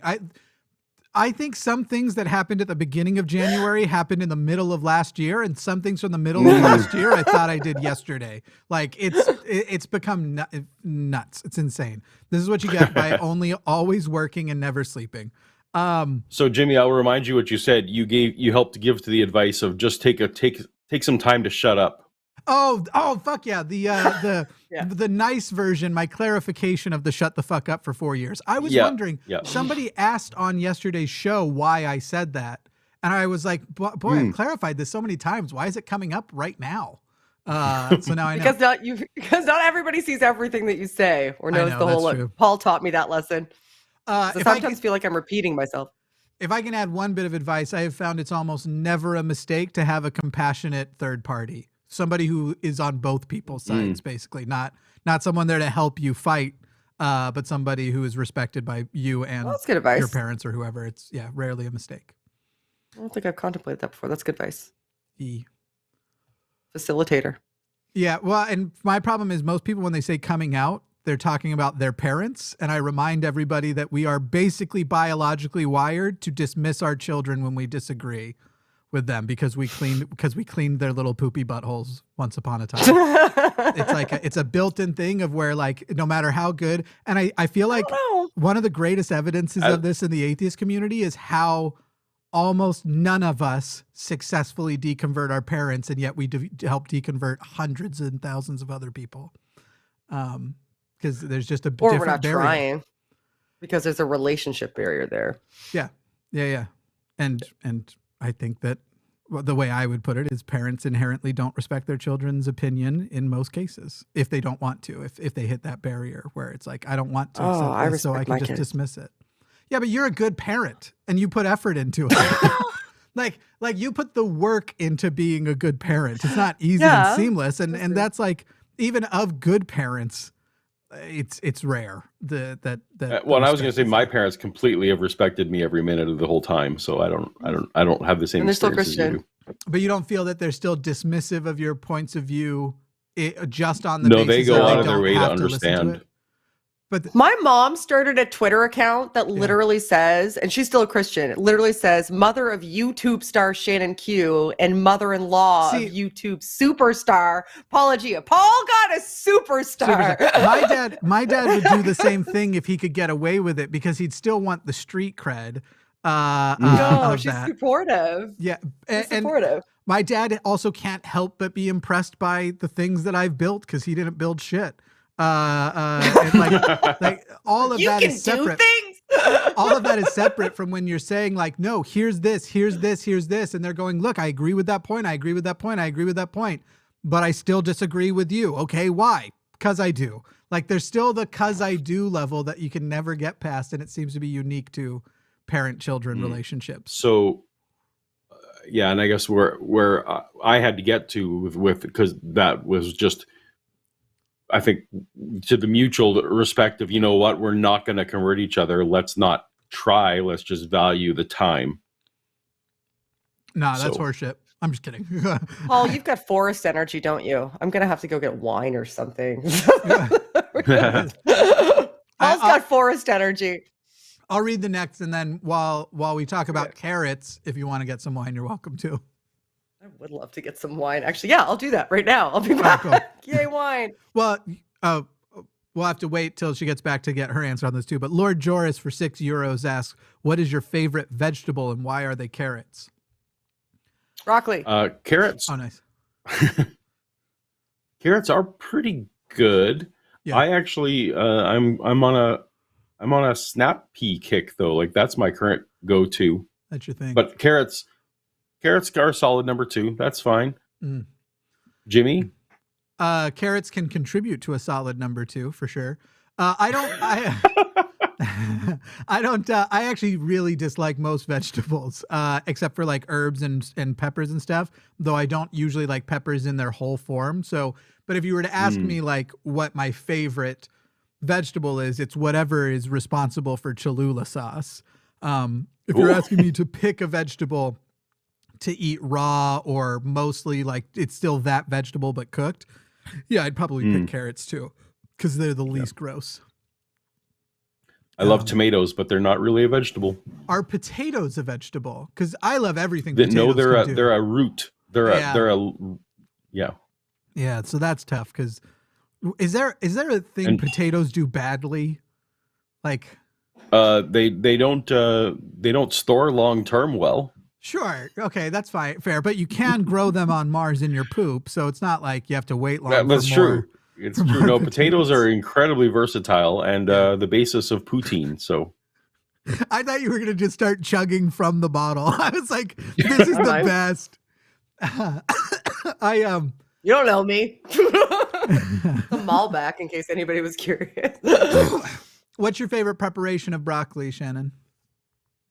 I love broccoli in most Chinese foods. I like it when it's still like a little bit crisp. Like I don't like it when it's like mushy. Like if you steam it, I would rather just throw it in the garbage. She likes it al dente. Still have some of the cell membrane. Yeah, exactly. I have scallop and broccoli dish in the fridge that I'm thinking of right now that we ordered last night, actually, that I could heat up. That was super, super good. But yeah, and I love broccoli and pasta. I also love mushrooms. I'm a weirdo who loves Brussels sprouts. Love Brussels sprouts with like a balsamic and feta. So good. Are we all on team cilantro or team soap? Which one? Cilantro. Oh no, I love cilantro. Like it doesn't taste like soap to me. No, I love cilantro. I also like love cilantro. A lot of curries. Paul hates curries. I like cilantro. However, I can taste what they mean when they say the soap thing. It's just not like the purple pronounced. Gum. What's that? Do you guys have the purple gum in the States? Or do you guys not have Thrills gum in the States? I don't think it's like a gum that's purple and it tastes like soap. I can't really have Thrills. gum. There's a specific thing that irritates my stomach, but I don't think that one exists. Yeah, it tastes like soap. That's what I imagine cilantro tastes like to people. Is it tastes like Thrills gum? Which, if you're Canadian, you'll know what I'm talking about, and if you're not, then you're not really missing out because it tastes like soap. I'm gonna poll the chat and specifically ask: when you eat cilantro, what do you taste? And the answer is either cilantro or soap. Cilantro tastes. That's true because you can't just describe the taste of cilantro. It just tastes like cilantro. Oh shit! Did I fuck it up? I didn't put. You put that as a Q&A. I didn't put options. Fucking stupid. We are going to be here for 4 hours. That's what I've learned. We got That's 2 why super I got chats wine. in. I knew where this was going as soon as we took 45 minutes to answer the first goddamn super chat. I'm really lonely. Like wine. Okay? I need some friend time. I mean, I love you. We're having friend time. We're having wine. I've got a guitar back there. Maybe I'll play us a song. I won't, for the record. I will not. I will not. I wish there was. I will go heat up my Chinese food. I wish the problem with like singing and doing music together over stream, like the latency issue, was eliminated because I've got like in my living room, I've got a guitar, 2 guitars, a piano, and a drum kit. I'd love to. We could start a whole band right now. Oh, we could. I was a singer back in the day. You could be a one-man band. Yeah, it's really hard to play all 3 at the same time. An accordion, a fiddle, a guitar, a drum kit. The only way I could think of how to even try would have to be done on OnlyFans. Otherwise, I would not have enough appendages. That might be the only thing that could get me to subscribe to your OnlyFans, bud. just to see how that happens. We're too close. I couldn't. It would be weird. Yeah. I always wonder about like, oh my God, you're right. This is my fault. I was just gonna say like, have you ever like watched an actress describe watching a movie where they have a sex scene and they were watching the movie with their parents? I always am like, how do you do this? How is that a thing? It seems like it would be very tough. I don't really watch actor interviews because I don't care about their lives. I like the ones that I like. Every time I have a superficial crush on a celebrity, 100% of the time it's because of the shape of their smile. The first time it happened was when I was a teenager, and it was Allison Mack from Smallville. I don't know if everybody remembers what happened to Allison Mack. She was in a cult. Yeah. I have excellent taste. She was in a cult later, a sex cult. You need constant supervision. I know. Holy shit. I know. Whatever your instinct is, just fucking run in the opposite direction as fast as you can. The woman I almost married had her exact smile. So anyway, my current celebrity crush has a similar smile. It's Emilia Clarke. You just don't really see her smile much in Game of Thrones. But when she like genuinely smiles as an actress. Yeah.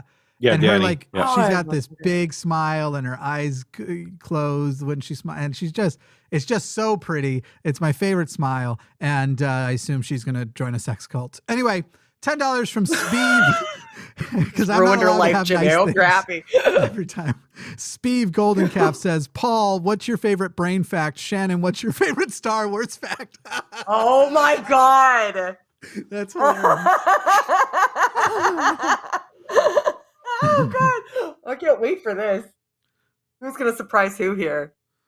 I am going to say it wrong, but there's the favorite thing. So I used to think neuroplasticity was really cool, and also Shannon just taught me much about the way perception works and all that kind of stuff. But I think of the new things that we've recently, there's like C something receptors, and that fibers. certain C5, thank you, and that certain certain things are being processed before they even hit our consciousness that most of us don't even think. Like, it's not just about being subconscious. It's just that there's receptors even outside of our brain that are like sending back answers. And that's a very wrong way to express it. But that's my new coolest thing that I've been enjoying. Is that from when we were talking about proprioception, which I'm pronouncing incorrectly? Proprioception? Yes. And when I was talking about, what's his name? What's that stupid guy who wrote that book that I hate? You know who I'm talking about. On the soul. J.P. Yeah, Moreland. the guy, J.P. Moreland. Moreland. Yeah, because he was all that shit on C fibers. describing them incorrectly, and you decided. So wrong. Yeah. Yeah, because they proved the opposite of what he was saying that they proved. Yeah. Oh, look at you. I'm going to disappoint you drastically. I listen. So I know. I don't listen at all. My favorite Star Wars fact is that in the new series that has Ewan McGregor in it, because he played, who did he play? The Obi-Wan Kenobi series. Mm-hmm. On the wall, when they were, spoiler alert, on the wall, when they were in their little secret hideout in one of the episodes, some of the characters' names that were written on that wall were characters that Paul invented. Points for me. That's a true. Remember That's the name of the character, though. True. Fuck me, sorry. But I didn't remember that was a thing that happened. Yeah, specifically Drake Logan was one of them. Yep. That is cool. But I remembered the thing. Yeah, because we were watching it together. Yeah, so my stuff made Paul it to the like, big, to the small big screen. Yeah. The small big screen. To the Disney Plus screen. Yeah. Also, debatably, though, one of the best things Star Wars ever did. Like Obi-Wan was what? You don't? No. Series? I loved it. Obi-Wan, Jimmy! No. Oh, I loved it. Have you watched Andor, Jimmy? Not yet. Andor is the best. Andor makes the rest of it feel like it's no. Nobody's gonna agree with the rest me. of it is so fan pandering. Andor was so fucking good. But the only thing worse is Boba Fett. Boba Fett was I haven't horrible. seen Boba Fett yet, and I've been told to be expected. Boba Fett's the worst, but Obi-Wan. They had a great idea for the last episode. Yeah. Yeah. But then they said, "Oh, we're not making it a movie now. We're making it a TV show. So what's 7 hours of stuff we can do before that?" Oh, got it. Yeah. Nobody's going to agree with me on most of my opinions about a lot of things because the bar to entertain me is very low. I really liked Batman versus Superman. Loved it, actually. Oh, I actually did too. Thank you. I thought that was a great movie. Yeah. I love Ray's series, the sequels. The only thing, literally the only problem I have with Ray's sequels, the number 7, 8, and 9, are that it eliminated the possibility for the books to become canon with like Jaden and what's her name and stuff. The kids of Jason Leia, and Jaden and Ben and yeah. I liked that whole thing, and I was hoping that was the direction they were going to take it, and they didn't. So it also meant that like tons of books I read as a kid, now I just had to throw away in my mind as being a part of this universe, which sort of sucked. But that like the actual series itself, I thought like even what you just said, Shannon, where you're like, it's so fan servicey or however you put it. That's kind of what I like about tragic. That's kind of what I like about. You need to watch 7, 8, Andor and then come and talk to me about it because Andor was phenomenal. Yeah. Loved Andor. But as someone who literally wrote a bunch of things that got eliminated by the canon sweep, Yeah. Like literally my work went away. I still think they made the right decision there. Bitter bitch. Yeah. All right. No, I think And also Disney Team Trek. absolutely made the right call. They needed to throw it all. Yeah. I will say I am They've blown capable of across seeing it. some things that being bad. Like I liked the Snyder cut and thought the other one was dog shit. I liked the I agree with you on that one. I watched all like 3 days of the Snyder cut. Yeah. And I was like, that's a better movie. That's a better movie It was very good. than, yeah. Even though Ezra Miller needs to, I don't know what they're going to do with that Flash movie, too. I'm like, are they just going to? We'll talk. Do you find out? Okay, we'll talk later. Sorry. Yeah, no, I know. I'm it's doing a happening with really the good Flash job. movie, but yeah.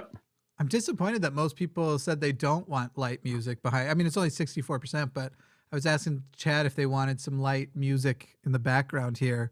I quite like having the music. Keeps my forest energy up. Oh, Well, you can have it in your mix, Jimmy. Yeah, I know. My teeth are going to be That's a whole thing, though. purple soon. And then if I start freestyling and no one will understand what beat I'm doing it. Anyway, that's not a joke. I did it on Thursday. I have wine now. You can do whatever you want. I'm content. I'll just sit here and listen to both of you until I get bored and wander away. For $5, Fine Point says y'all's hold music is terrifying. If it makes you feel any better, it's not actually our hold music. It's the hold music that Collins Studio puts there. I've never called in, so I have no idea what it sounds like. I just wouldn't know. It's only until you get screened and then you hear the show. And sometimes it's longer if I forget to switch it off of the hold music automatically before the show so that people can't eavesdrop on our convos that we're talking about before the show. Because we just basically pick random people in chat and talk shit about them. That's 100% what happened. Every time, yeah. And so every time. I'm not going to tell you who it was. They may or may not even still be here, but whew, yeah. None fire. of the people with wrenches, though, because those people are our heroes. Yes, 100%. Lots are unsung heroes. $5 from Larry Fishman. The stock response to creeps like Fabio should be that their opinions run contrary to peer-reviewed scientific theories and are therefore incorrect.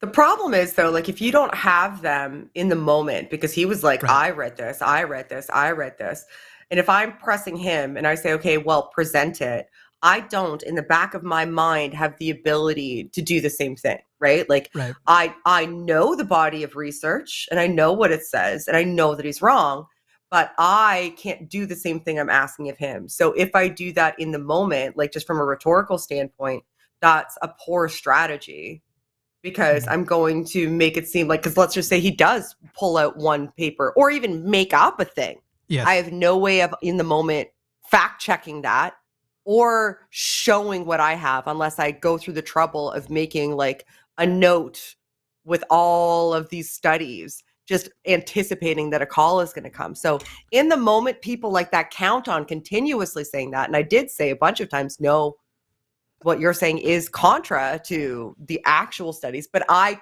couldn't in the moment. It's so hard live. I wish everybody should have to experience it just once to know what it's like. Yeah. You know what I mean, Jimmy, right? Like I do. If I had tried to paint him into that corner, he could have painted me into the same corner. So it's not a good rhetorical strategy because his points were bad enough anyway that he was painting himself into corners just on mild scrutiny. Like mild scrutiny would cause him to shift positions, and anybody who's paying attention should notice that position shift. Because when you're getting painted into a corner and you don't actually have a good answer, you'll do whataboutism. You'll say, well, what about this? Well, what about this? Well, what about this? And you'll do that into oblivion and keep positing new things that you think will distract people from the fact that you've been countered. And he did that consistently. So if anybody's paying attention, they should have noticed that, because that in and of itself was enough to prove that he didn't actually really have a point. He just had enough rhetorical devices to do multiple position shifts when he was painted into corners. Yeah, You absolutely handled that call. Yes. You handled that call correctly, but I really wanted to I've been thinking about it so much. I really want to know what his heterosexual marketing plan looked like. Right. How were you going to go out and we want to promote positive heterosexuality out there? Like I just did. What are heterosexuals not doing right now that they should be doing? And also, like, are people being socialized into heterosexuality? Is that what he thinks? I should have even asked that. I think so. I wanted to get him to admit that too, right? Like, well, it's tabula rasa, right? It's just blank slate, and then we socialize people into sexual orientations. But he also said the opposite. If pop culture representation of relationships is what creates these things, how was anybody ever gay ever? There already is heteronormative marketing. It's just existing out in the world. Every commercial, most shows, every that's what I wanted him to. School. Like, does Sports Illustrated need a swimsuit issue every month? Like, what is it exactly? And make sure that women can't buy it. I had my first sex ed classes in Florida, and they literally told us that you can create new STDs by having anal sex, regardless of if it's with a man or a woman. You can just create them, like with whole cloth, just like dick touch butt. STD is just like so they believe in abiogenesis is what I'm hearing. That's abiogenesis. Do you want to hear their source? Their source was the following question: how do you think AIDS started? Yeah. Dick touch butt equal AIDS. That's what and then they tried to basically convince us that we could potentially get AIDS even if we and our partner were both confirmed to not have AIDS. That it could spontaneous AIDS. This is an educational show. I love it. Yeah. Don't go to school in Florida. $20 from Steve Golden Calf. As a former biblical counseling major, didn't finish at Bob Jones University. Can I get a quick rant? I feel like I also wanted to hear you say BJU, Jimmy. That's what I wanted to hear. Okay, but it's promoting my other side gig. Patreon.com/BJU. I already told you the only way I'm subscribing to your OnlyFans is if it comes with that one-man band. Did you know I used to have an OnlyFans, but it wasn't sexual content? Yes, it was. Okay. Yes, I remember. It was your dad OnlyFans. Yes, I remember. Well, that sounds weirder than it was. I had I'm not wrong though. No, you're not. I used to do an OnlyFans, and I stopped because I had sex worker friends who were like, "Hey, this is like our last place, and you're not doing sex work, so could you buzz off?" And I was like, "Fuck yeah, I will." But it was called @WholesomeDad, and it was just me dressing up like a person's dad, maybe interrupting myself using a drill on something, and then I'd be like, "Hey there, kiddo. You remember when I was judgmental about those shorts you were wearing?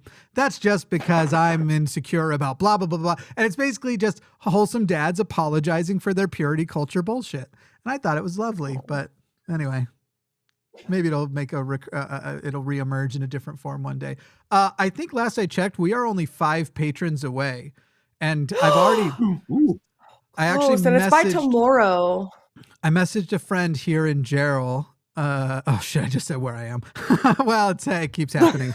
Aron did it first, but anyway, Oh no! We passed it. We passed 250. So on Thursday's show, yeah. So on Thursday's show, so I can make a couple of episodes with my hair still. On Thursday's anniversary show, I've got a friend here in town coming to shave my head on stream. I have a soccer game. I'll message everybody and see if there's times they can join in. We won't do a super long stream again, but we'll probably go from like 6 to 10 or something. 6 your time? Yeah, so like the time of this show. 8 my time? Yeah. We'll probably go from like 8 to midnight your time. What time's my soccer game on Thursday? You can pre-record a video if you want. Like, hey. My soccer game's at 9 p.m. my time, so I'm leaving here at 8, and I'll be back by like 10:30 my time. We'll get you on for the first 10 minutes. I might be able to do that. Or I'll start at 5. I'll start early.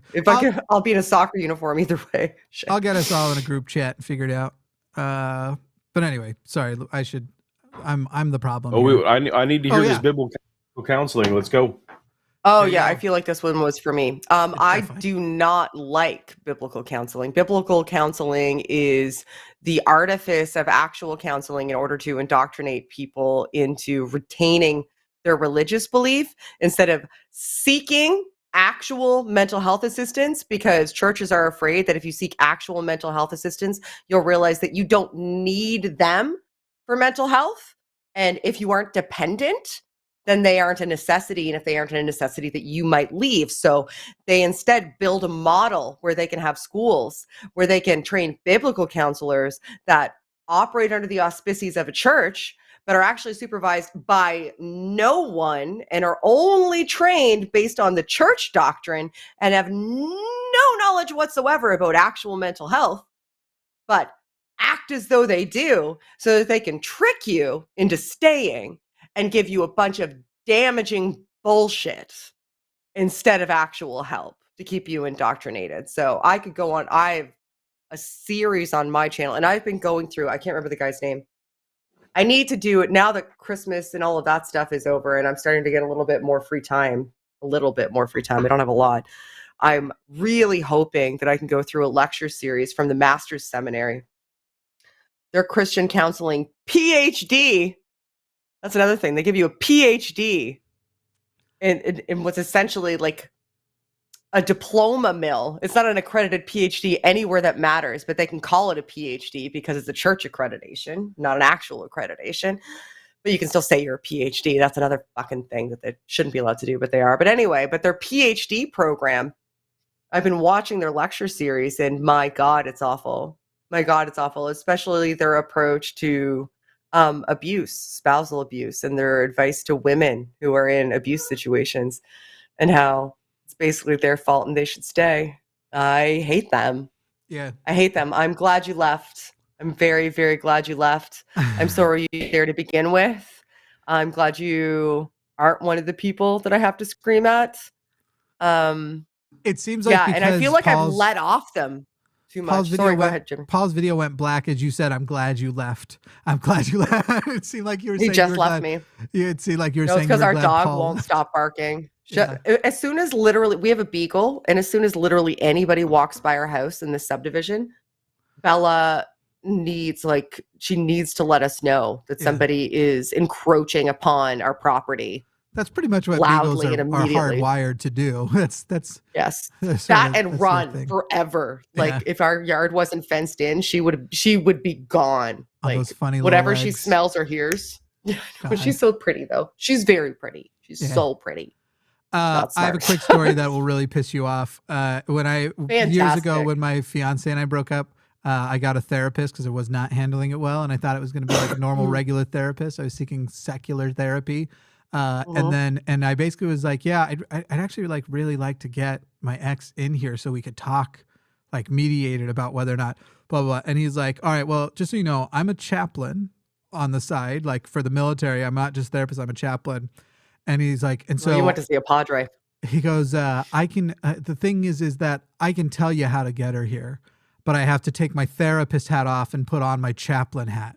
You need to pray. I'm like, and I never went back. Yeah. I deserve a refund. One thing that annoys me about the military here too, like a lot of the military, I don't know if it's the same in the States as it is in Canada, but if you want mental health assistance, especially if you're deployed and if you're in the Navy, especially on ship, there's not like a mental health professional on board, but there will be a padre, and a padre is, like a Christian father.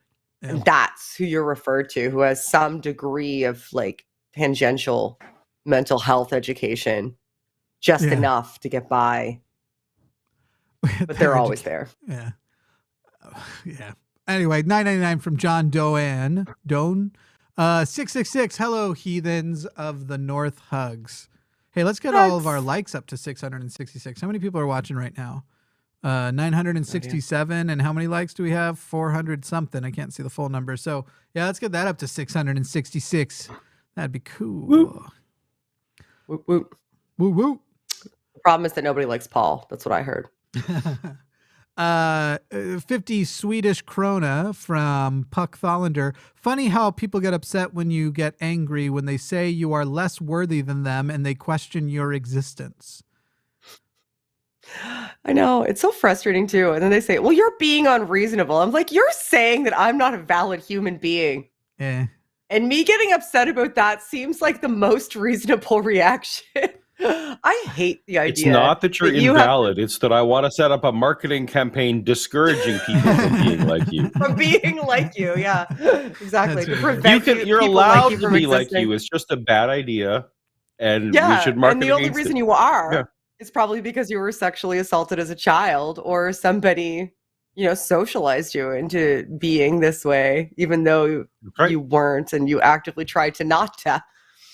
Forrest, and I know better than you because I read a blog once and look at all the studies I'm citing. I just fucking drives and me also nuts. his marketing campaign was somehow going to affect pre-embryonic states, because that's where he kind of settles. That's the one thing he said that I agreed with, because there is some evidence that like in utero hormones can have an impact on that phenotype.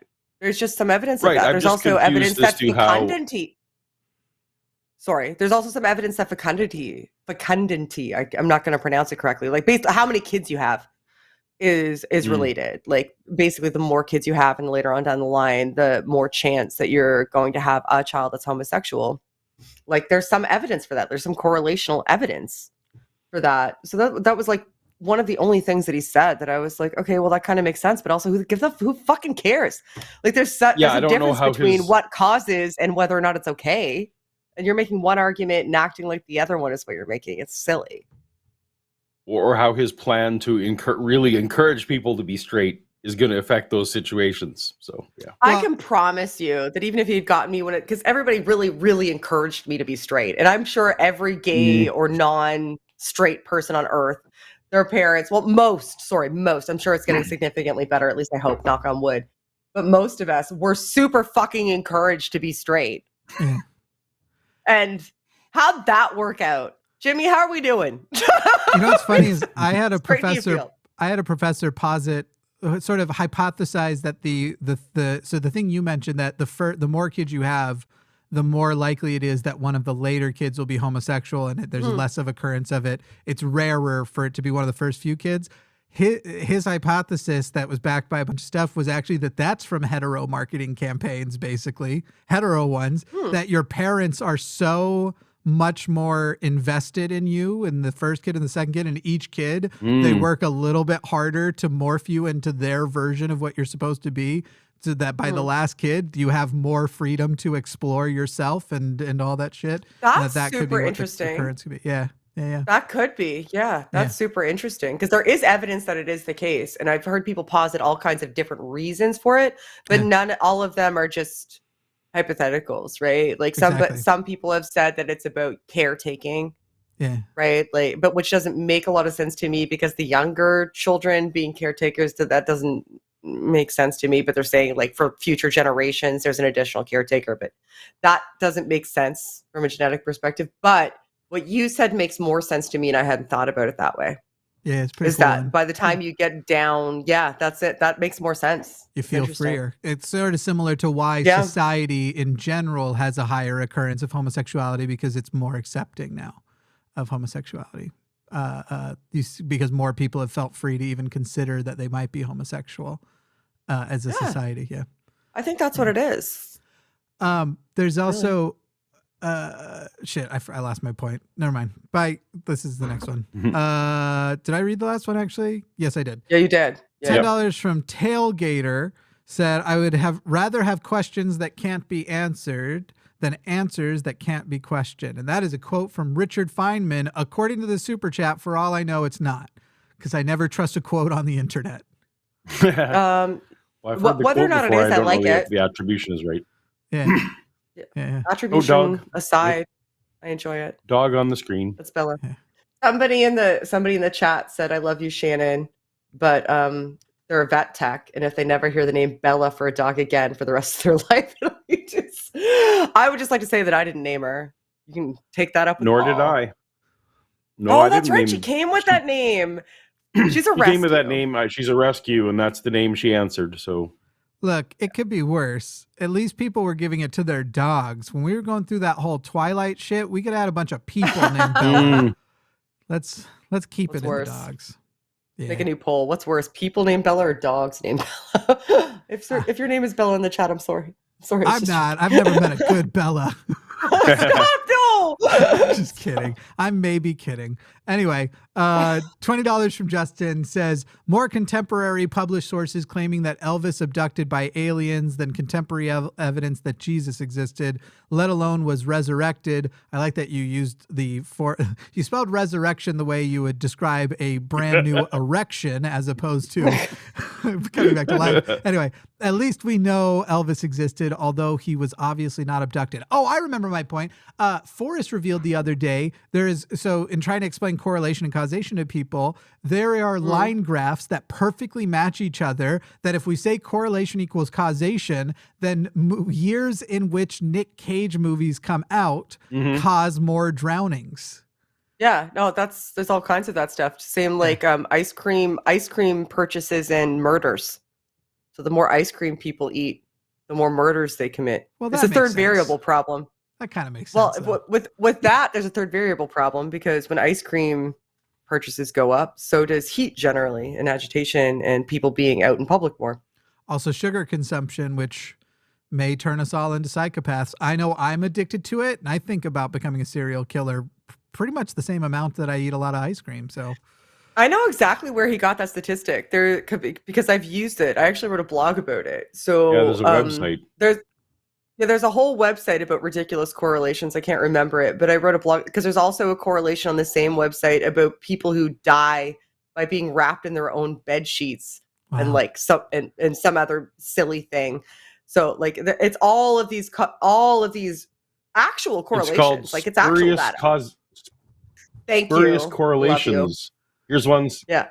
Tying U.S. spending on science with suicides by hanging. Those are a perfect match.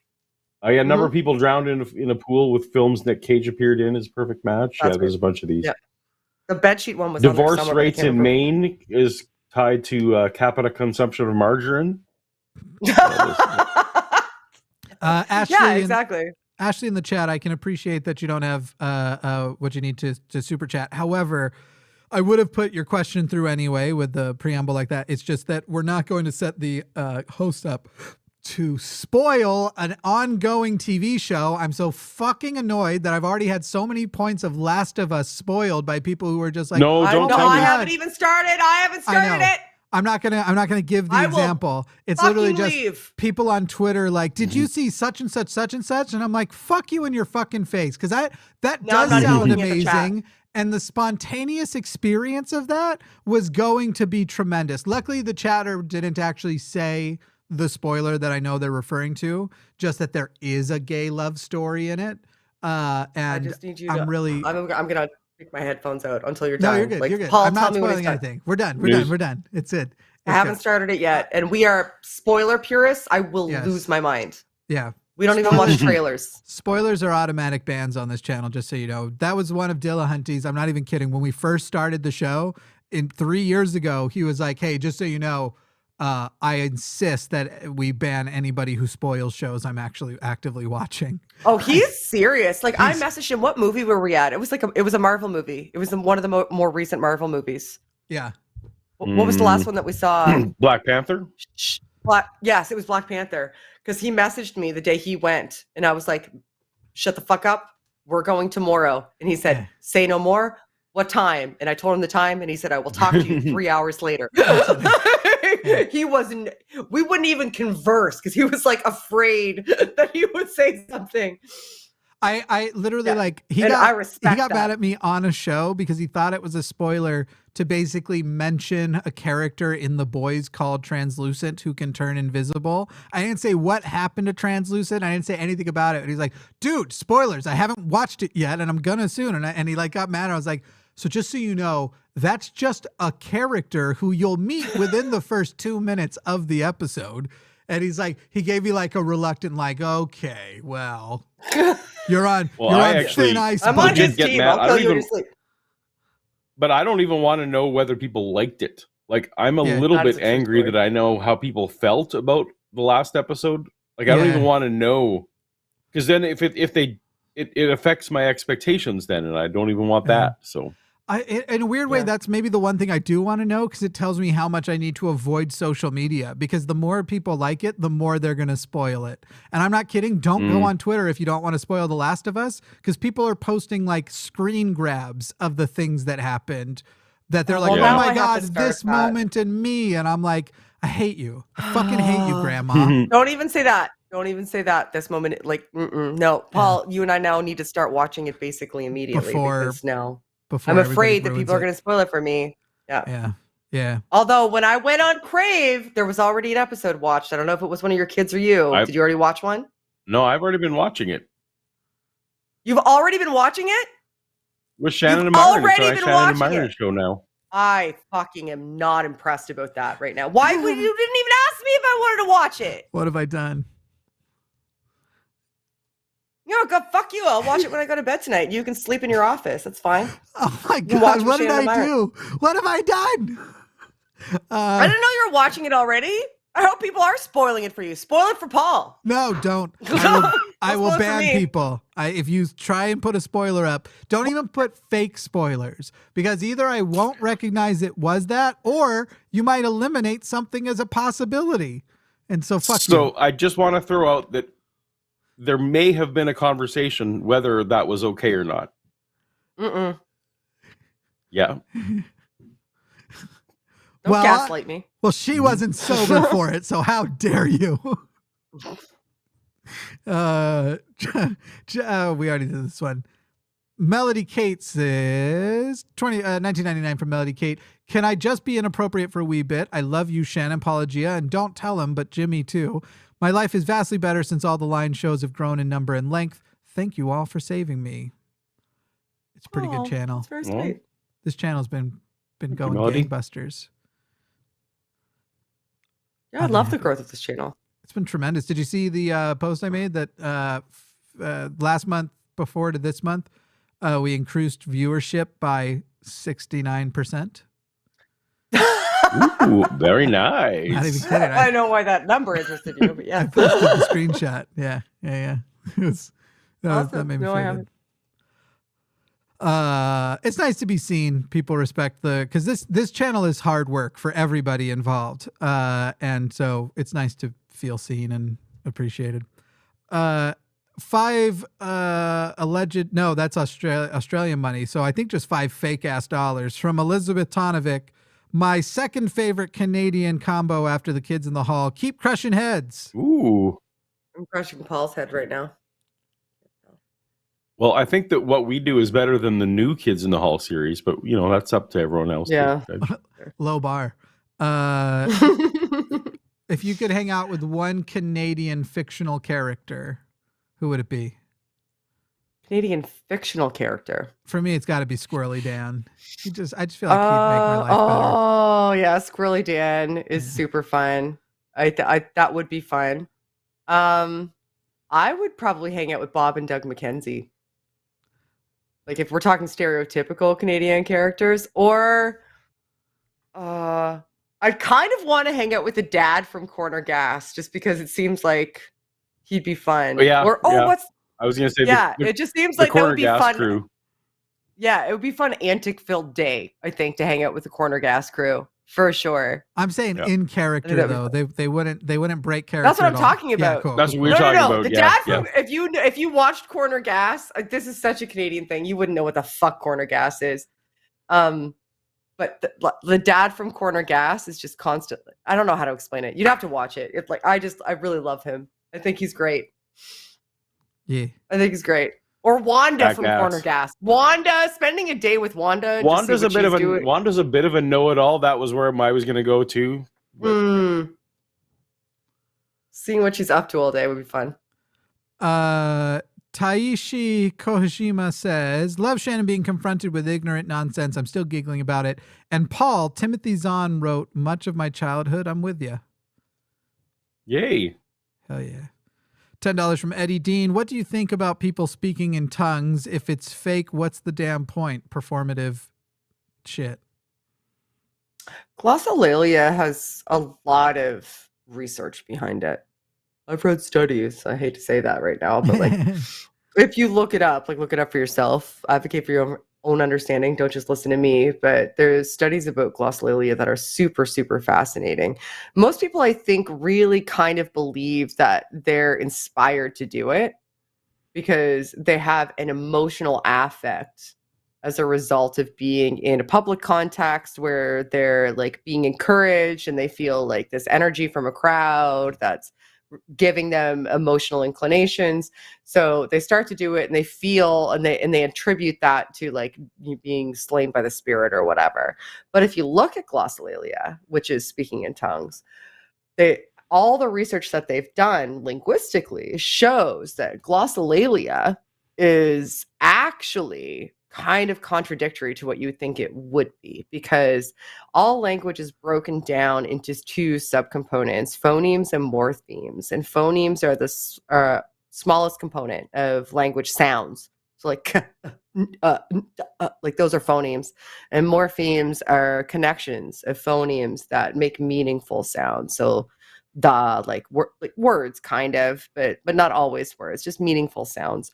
But if you look at the phonemes in glossolalia speech, the phonemes in glossolalia speech are all entirely consistent with the person's native language, which means that all of those language sounds that are supposed to be unique God-derived language sounds in every instance are only language sounds that they would have already known based on learning their mother tongue.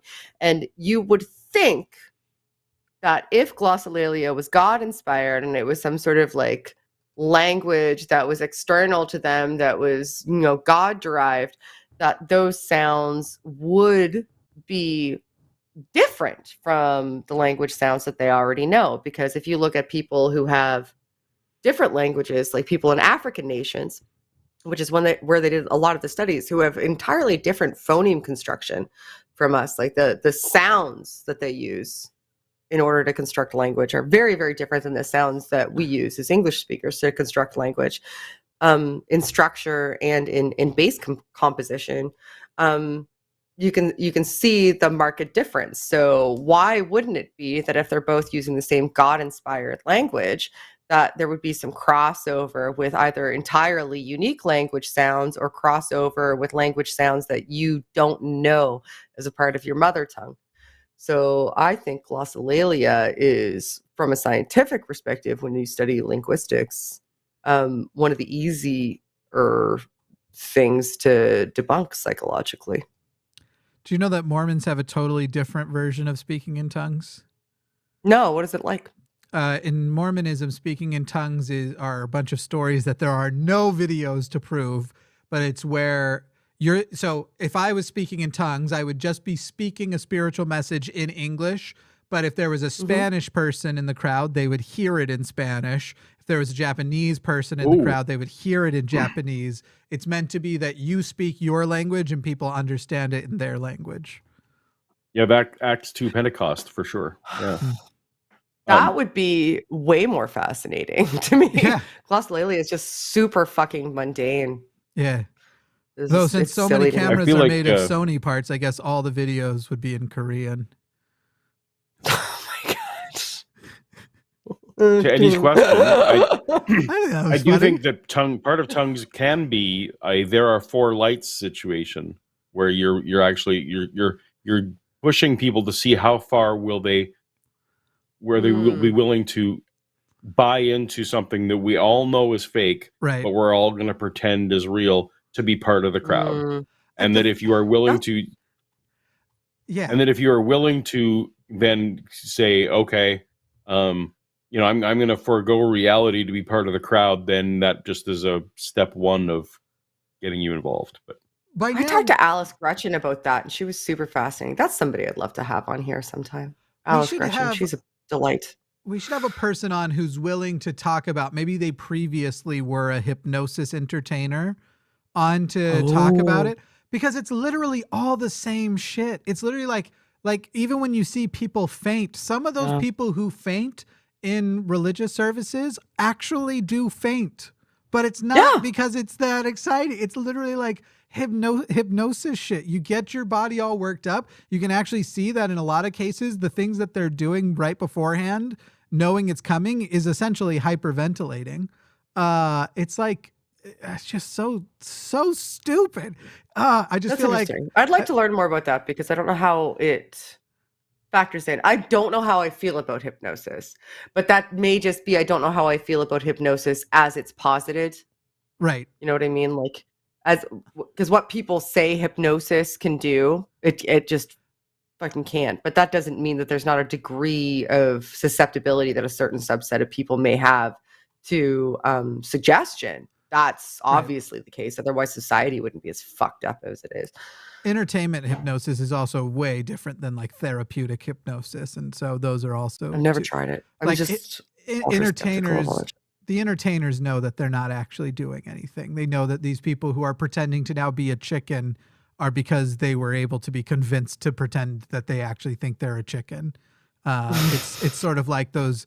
Have you ever seen those? I think they're coerced into being performative because they think they can get away with it. Yeah, but also because without judgment, you do it, and there's social pressure. You notice that those entertainers never bring up just one person at the beginning and start with one person and convince them. No, they always begin with a group, which then they filter into the ones that are the most performative, and that's all on purpose. Because if you start with one, you could fuck up the whole rest of the show if everybody's first experience before they get called up is seeing somebody not at all affected by it. Yeah. Have you ever seen all of This is reminding me of my Christmas Carol experience, but okay. Have you all seen Glass Onion yet? No, I won't spoil anything. Yes. We won't talk about it, but yes. As I was describing the people who think this is all impressive, I just wanted in my best country accent to just go, it's just so dumb. I don't love the word dumb, but I love the way he says it. I hate dumb games. It's so dumb. Anyway, I also, never mind. I was gonna half spoil something, but I won't do that. No. Raghu sends 100 rupees and says, "I love you, Shannon, Forrest, Matt, and fudge you, Jimmy." Well, that just hurts my If somebody feelings. says fudge, I'm supposed to have a drink, but I don't have a drink anymore. They're kidding, though. At least you got mentioned, Jimmy. No, fuck you, Jimmy, is what people have been saying ever since I literally lectured the audience on how uncomfortable reading compliments to myself is. And so now I understand, but I'm not even on the list. So. Oh, you didn't even make it in. Are you a host of one of these shows? I'm sorry. Were you? No. But I'm here now. That's right. I mean, you've done the Sunday show a lot, and then Matt and I decided just to make that our show, basically, is what it Yeah, that's happened. great. Yeah, now it's us every Sunday. There were certain events which caused such a thing to happen that I think everyone's aware of. We'll just let it float in space without addressing directly, and that's the way the world is now. I broke Shannon. $20 from I Killed Earl. Ms. Q, I recently watched your debate with Darth Dawkins and the Schadenfreude I experienced when Darth's brain melted as you masterfully called out his BS with a smile was mwah, chef's kiss. Did you learn anything during that debate? That he's not worth anybody's time. That's the one important thing that I learned during that debate, is that he's not worth anybody's time, because I didn't go in actually intending for it to be a debate, and he also agreed for it to not be a debate. I said, I'm not interested in debate, basically, ever. I'm interested in conversation. That's what I do. So if he's interested in conversation, this is subject matter I like to talk about, if that's what he's in for. And I was a replacement, by the way. He was supposed to debate somebody else, and Modern Day Debate reached out to me literally 3 hours before it was supposed to happen and said, this person canceled. Can you come talk? And I said, sure, except for I don't do debates. So if it's supposed to be a structured debate, I'm not your Daisy. But if you want to have just a regular conversation, about, why I'm not a Christian or whatever, then cool. I would love that. That's the type of thing that I enjoy doing. And I was only just sort of kind of familiar with him because I had known a couple other people that talked to him, and he had called in to a couple of shows. So I'd seen a little bit of him. I didn't realize how deep entrenched his script was, but it became so obvious very quickly. One of the things I learned is to be adaptive, I think, probably, because I came in anticipating it being a conversation. It very quickly became apparent to me that it wasn't going to be a conversation. So I needed to adapt my dialectical strategy in the moment. I knew he was going to attempt to be misogynistic. I knew he was going to be degrading. I knew he was going to attempt to make it seem like I wasn't answering his questions in order to get me back on his script track. And I needed to be resistant to that so that I didn't exist within his paradigm. Because if I existed within his paradigm, then in his mind, he won. So many other people look at that debate and they say, "Oh, you were being evasive to the questions." I wasn't being evasive to the questions. What I was doing was pointing out the fact that he was initially evasive to the question, and the move to the script track was a part of his evasion. And I think that, and he got frustrated by that because his entire shtick is the script. And if he goes off the script, then he doesn't have a shtick anymore. He doesn't know what to do. He's not able to be that adaptive. So I think that's one of the reasons that people enjoy that. And also, I am a woman, and he did not like that. It's weird, though, that things didn't go the way that you were told to expect. Usually that channel's standards and practice are of a much higher caliber. Right? That's usually just Who such a would have seen that coming? That's usually the classiest of channels. They're definitely not the type of channel that literally just exists to chase dumpster fires. Anyway, $10 from Skywolf says, boyfriend's a former oneness Pentecostal. He wanted to know what happens in the brain when he would do tongues or falling out. I think this may have been a follow-up to that same one. Is this the same person? I think I covered the tongues. I don't know what falling out is. Is that like being slain in the spirit? Like when you actually like collapse? I gotta think so. Is that what falling out is? Yeah, when they like they throw their hand like they're doing a force push to a certain part of the audience, and they all do the wave, but it's a really exaggerated wave they do. The tongue things has multiple explanations. I think we covered that already, interestingly. And for falling out, it could be multiple things. It could be, if he really felt like it happened to him, it could be a crowd conformity thing. If you're in a large crowd of people and you're anticipating a serious emotional response, and you believe that there's going to be a serious emotional response, and the music is indicative of an emotional response and evocative of an emotional response, and the people around you are attempting to elicit an emotional response, and you're expecting an emotional response, you're creating the perfect soup. You're creating emotional response soup in that scenario, and you having an emotional response is essentially exactly what would happen given the scenario that you set up for yourself. And if that emotional response is something that you feel is overwhelming, like, you may kind of contrive a physiological reaction or legitimately have a physiological reaction as a response to that. And some people want it so badly because they super believe that God exists. And they really want that because they want God to connect with them. They can get themselves worked up to the point that they're like emotional that it hasn't happened to them yet. And that can create a physiological response. The physiological response is a physiological response. It's almost like a fight or flight response because they're afraid that God isn't moving in their life. And what does that mean? What does it mean if God's not moving in my life? What does that mean for me? Oh my God. And you can work yourself up into a tizzy, and then that can cause a physiological response. There's so many external attributes that can cause that physiological response and are just like primed to create that physiological response. I don't know your boyfriend's specific circumstances, because everybody's circumstances are different, but those are some explanations that kind of write it off to me as not God forcing you to pass out in a group. I wish I had a partner who would do tongues. Anyway, moving right along. Eddie Dean says, for $10, my kids ask about my opinion on God, and I don't believe, but their grandparents do and speak to them about God. What should I do? I'm going to leave that for Paul and step away for a second because this is a great question for you. I'll be right back.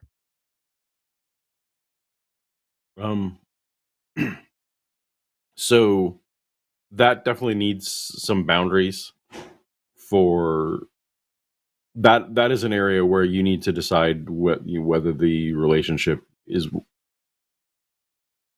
worth continuing on that point, because that's your parents going beyond what you would want them to do, and you are the parent, they are not the parent. So that for me, that's one of those places where you need to draw the line. And I think that the boundaries is the thing you need to say, You need to have the conversation with the parents and let them know that this is one of the things that, you know, you love them and respect them, but this is one of the things that may cause you to not have to bring the kids around anymore, or bring the kids around unsupervised anymore, that kind of thing. Because that's, I don't care what it is, God or other things. If a grandparent is attempting to undermine the parent on anything, that's just not acceptable.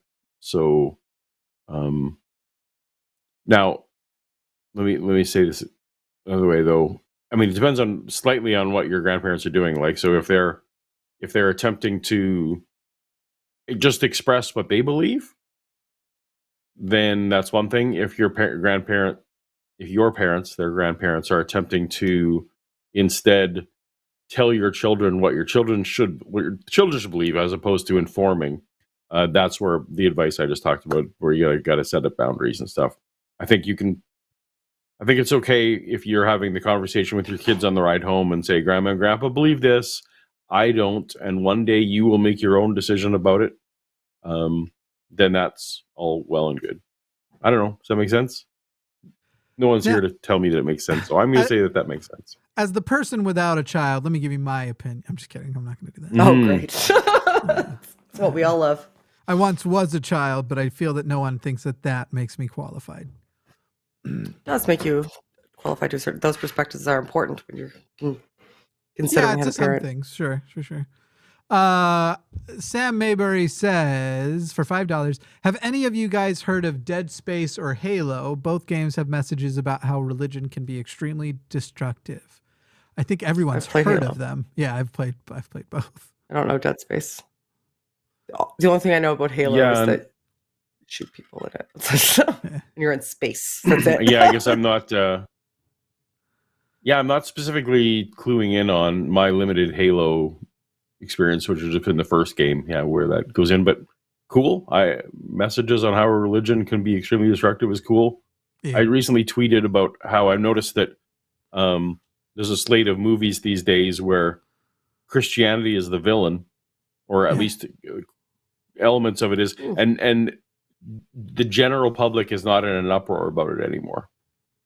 Yeah. Yeah, that weird. Is nice. Now, almost if Women Talking wins Best Picture, we'll see what happens.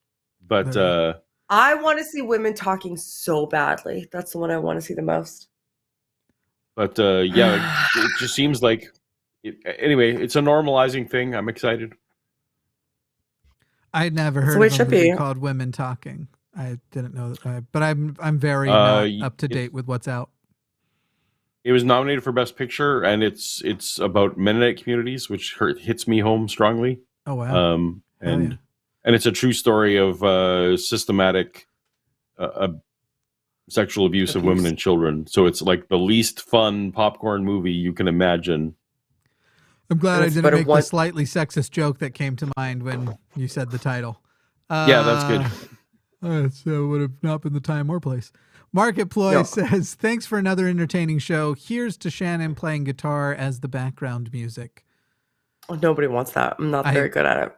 $5.69 ain't going to get it.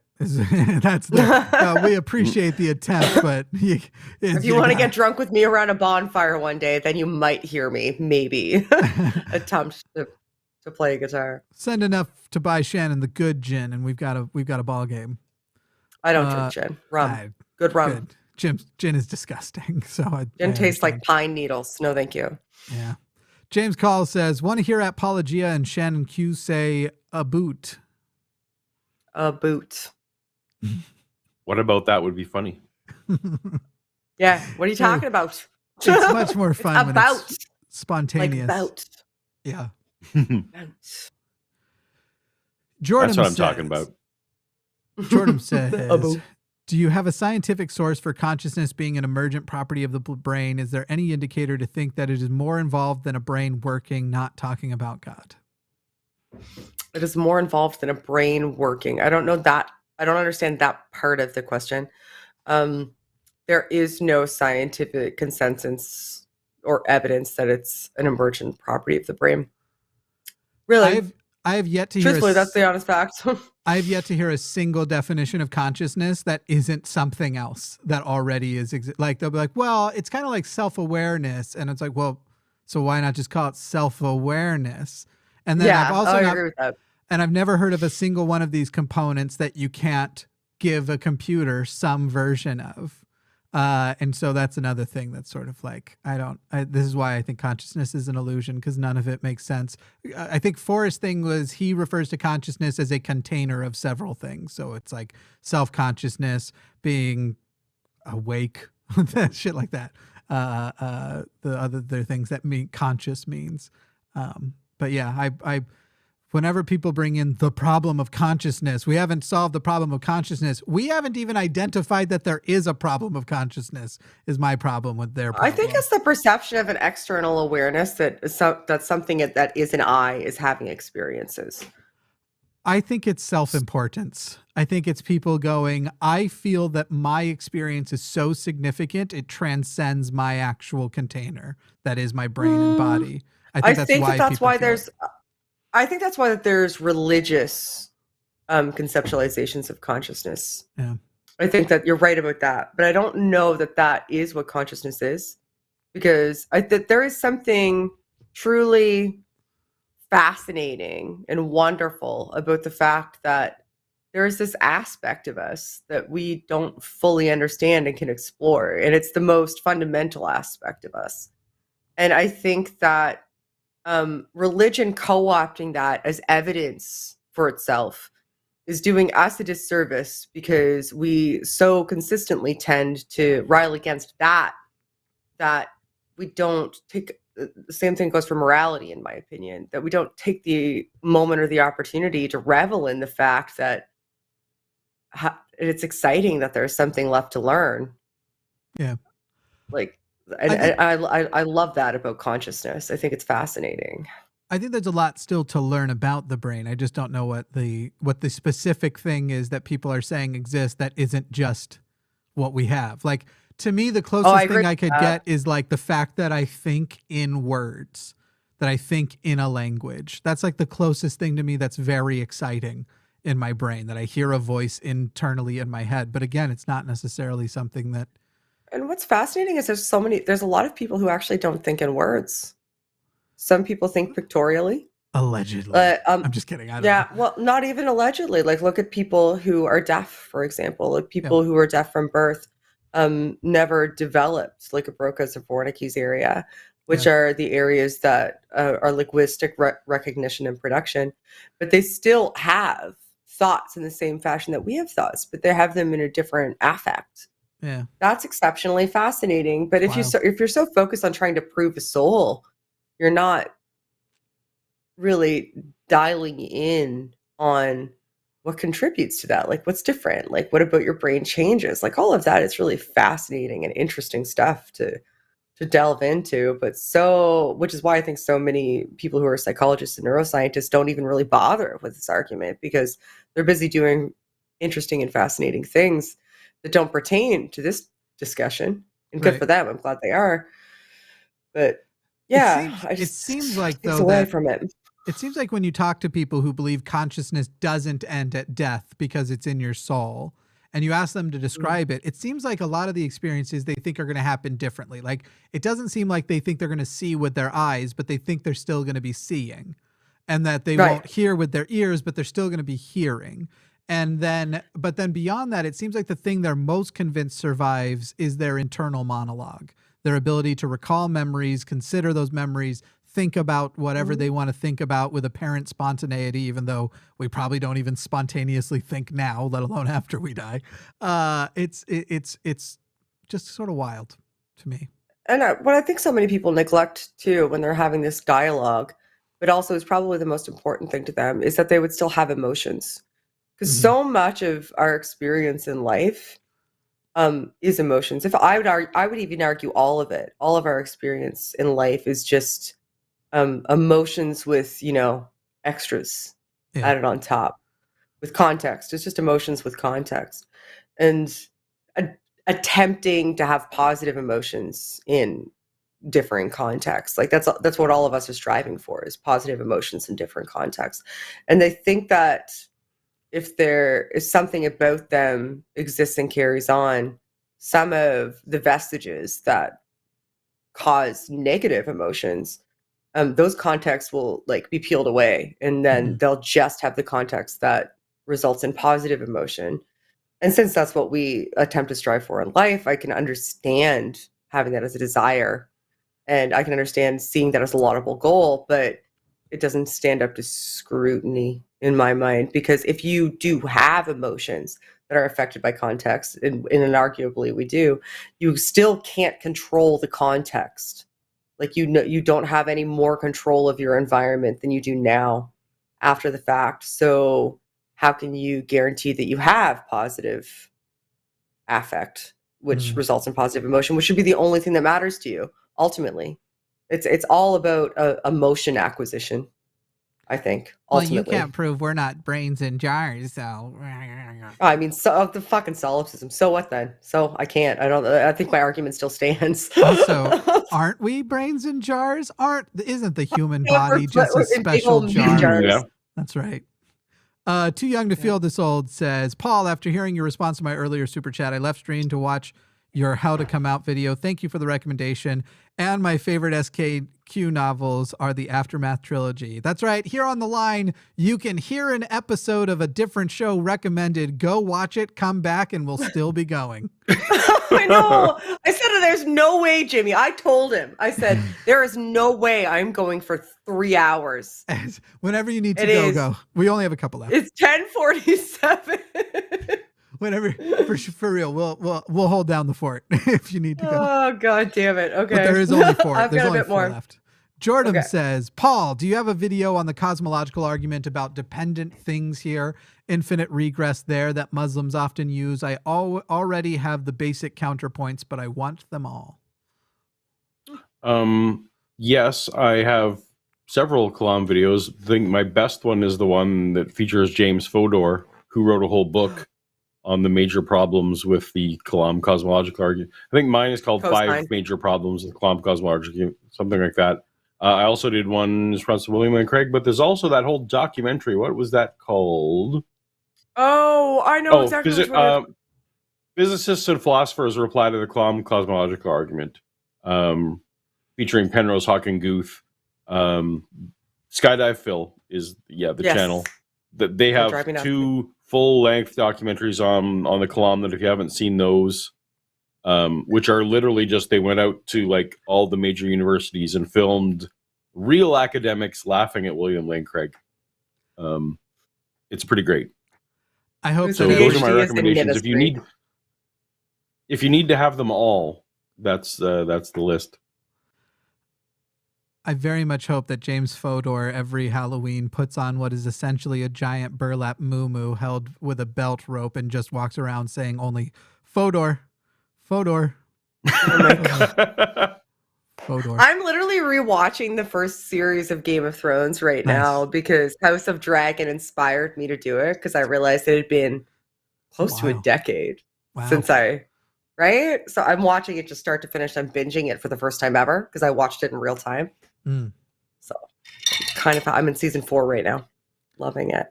$10 from Ravens Eden. Thank you so much for saving me, you guys. Aron Ra, Owen Forrest, the Friendly Atheist, all the others. You all saved me. I've made an appointment with an atheist therapist. Wish me luck. I think I speak for everyone here to say, Raven, you saved you, but we're all happy to have been a part of your journey. And good for you for taking care of yourself and making sure that you treat your mental health the same way that you treat your physiological health, because it is your physiological health. So good for you. Fantastic. Good. I hope, and just because they're an atheist therapist doesn't mean that they're a good therapist. Still advocate for yourself. Hell yeah.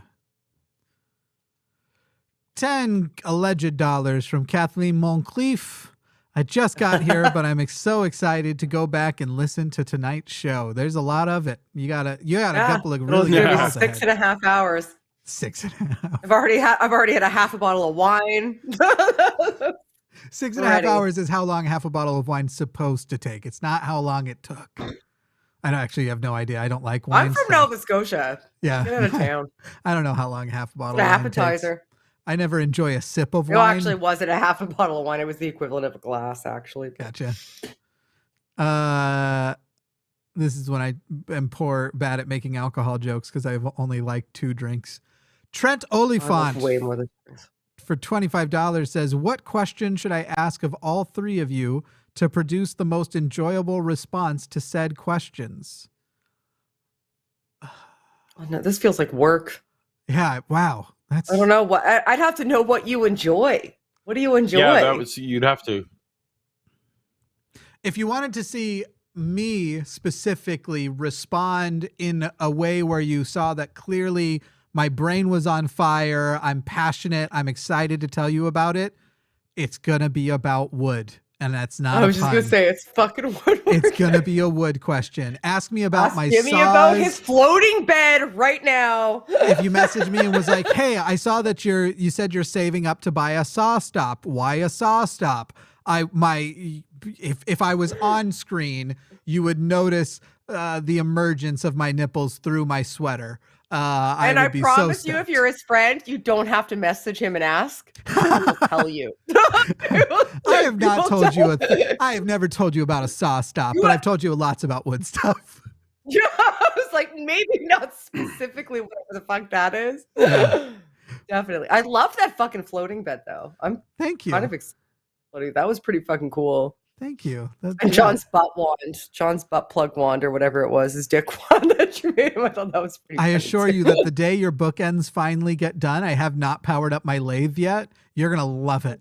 There's still just so many. You see that? The book. Everybody says, "Why are the books on your bottom shelf just sitting there, Shannon?" It's because some motherfucker was supposed to make me chess piece bookends 3.5 years ago. Oh, I hope it wasn't that long, but no, it couldn't have been. I only started making my wood shop like a year ago. No, it was about a month ago. It was about 8 months ago. Yeah, so right before I moved, I took a block spinning on the lathe at like 2,000 RPM directly to the knuckles, and I have yet to turn it on since then, but soon it's because I have certain things I want to get done on that lathe. But anyway, what can you think of I know that tonight we also made an exception for we allowed, basically I said you can allow atheist calls through past the 2 lines that are reserved if they're specifically psychology questions, because that's what Shannon loves. But I think one person called in with it. It wasn't. I just took them in order until I saw theist pop up. Yeah. Sure. Is that if you get whoever me, was at if top? you get me, go ahead. If you get me at somewhere where I am comfortable in a social situation, you can ask me about my Samuel L. Jackson story, and that's the thing that most people seem to enjoy hearing about. So, but what do you enjoy telling the most? Not that. I usually hate Star Wars questions, actually. Oh, wow. I didn't know that. That's actually good to know. Yeah, no, because when that's your job, like, and then you just anywhere you go anywhere, especially church, weirdly, it was just like, well, you're the Star Wars guy. And like, I didn't care. Do either of you have a hobby? That's what I did for a living. So it wasn't like fan enjoyment anymore. What do I most enjoy talking about? Widely unknown. Do we have a hobby that's widely unknown? Yes. I feel like I have more hobbies than you because you spend 90% of your time working. That is our hobby. Like, yeah. So you could have distracted me with like if you wanted to talk about streaming tech.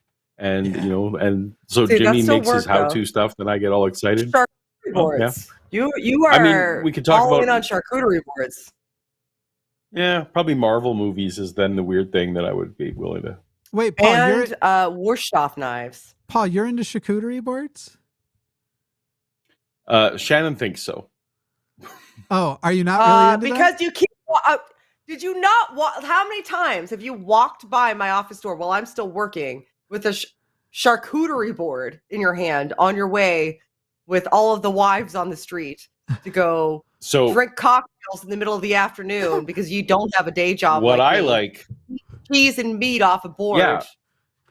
So, but you think that what I like is eating cheese and meat off boards, and what I like is feeling included. That's what they're fucking for, though. That's the point of charcuterie boards, or a social thing. I got Do you so think excited. anybody is like, yay, bored? I got so excited because I was like, yo, I'll get you a charcuterie board way before those bookends get done. Because I'm batching out charcuteries right now. If you tell me what you're, don't do it right now. We'll do it later. I know Shannon wants to go soon. Yeah. He got a bunch for Christmas. Send me the specs of your perfect charcuterie board where you're like, I like this about this board and this about this board. I'll make your perfect one. We had one that came with slates that you could put in the cheese to label the cheeses. I was pretty fucking pumped about that one. I mean, I bought that one, to be fair, for him for Christmas, but I was like super pumped about that one. I'll get all up in your charcuterie. I just like that sentence. What a thing people probably don't know that is my hobby is I am a competitive soccer and softball player. I don't know if a lot of people know that.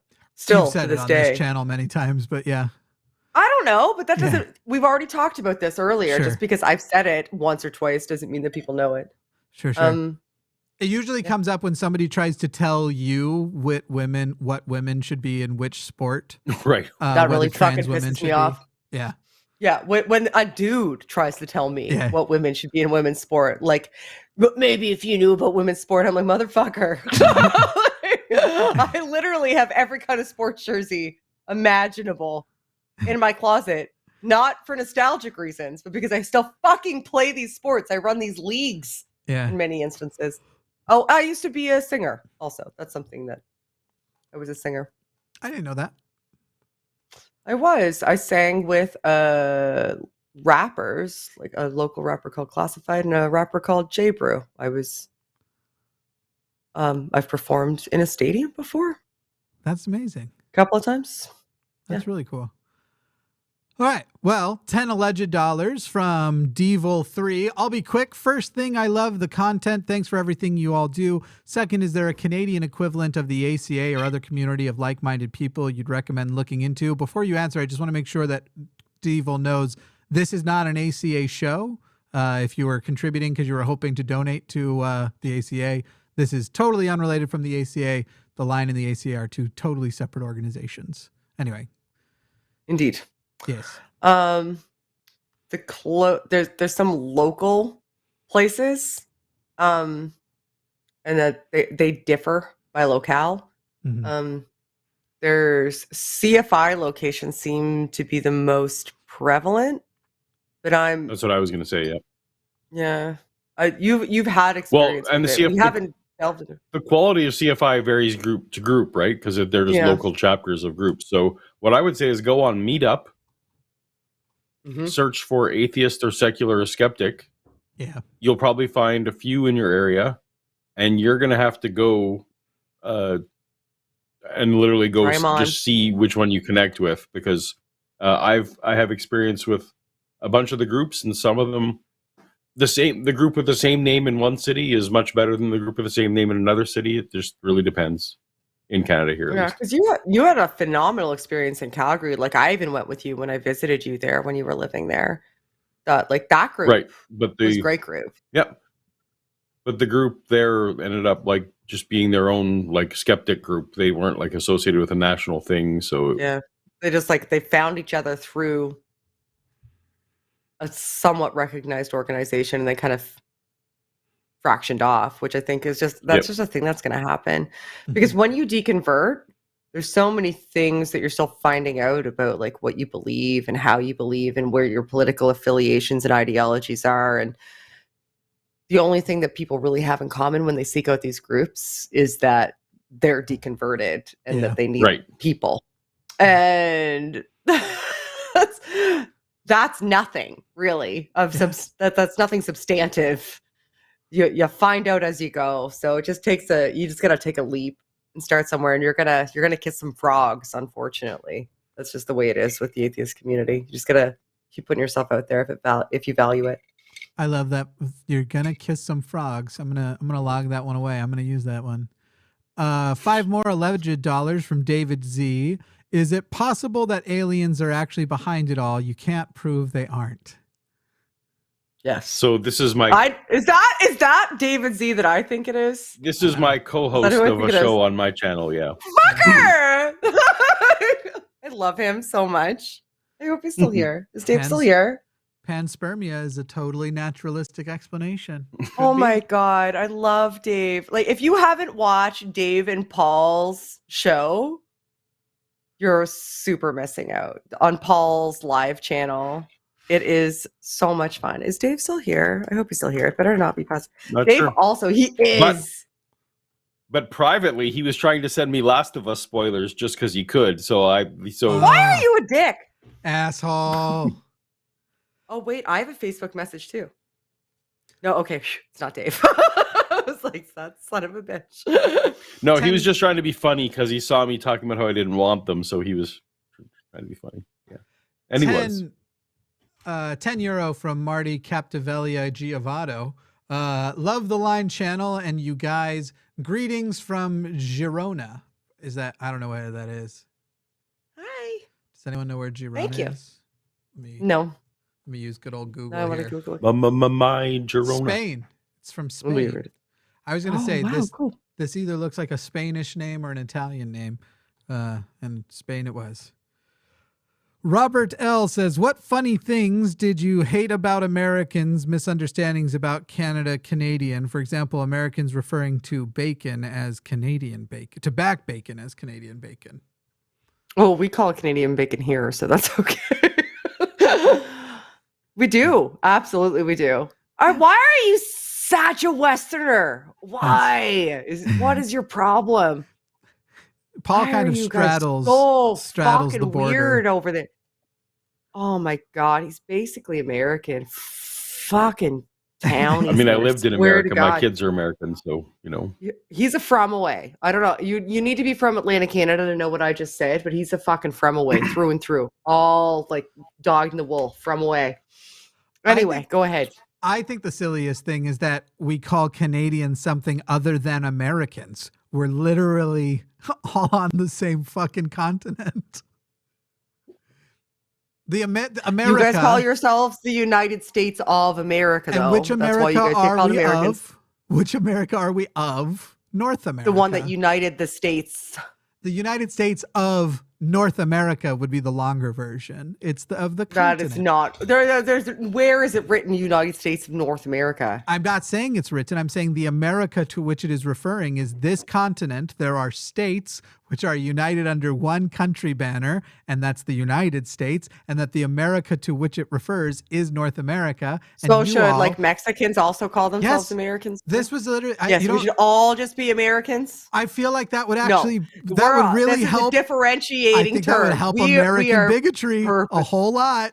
American bigotry. Oh, so we should all conform. We should all call ourselves Americans so that you guys will accept us? No, you're not. I'm not calling you a bigot. I'm saying this started as a campaign back in, I remember so I was in 6th grade, I think, when it started. So it would have been 2001, where they started doing the soy Americano, especially down in the South. You'd see these commercials of basically Mexican people saying, like, it was supposed to be hey, stop hating Mexicans. They're Americans too, because we are all from America. Why should that campaign exist? Well, I don't know if you know, but the whites in America, here in Canada, the whites in the U.S., they're not really great to Mexicans, and so that's pretty much why the campaign exists.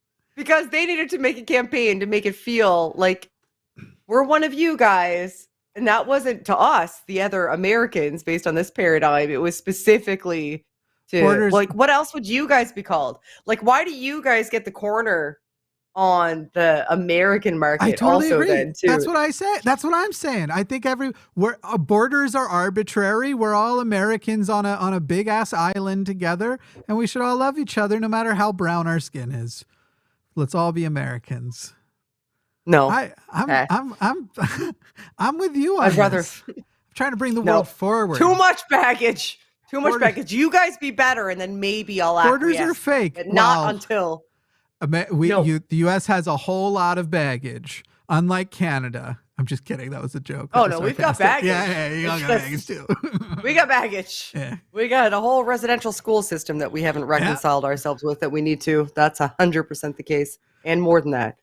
Did I read the last one before this one? Yes, I did. So Kathleen Wendy asks, and this might be a little bit beyond anyone's ability here. Well, no, Shannon, but asks, my mom has late stage dementia. She's violent with people when she was so gentle before. Is she still even there? I'm broken right now. Oh, I'm so sorry. I'm so sorry. Dementia is so hard. Yeah. Dementia is ultimately like a demyelination event.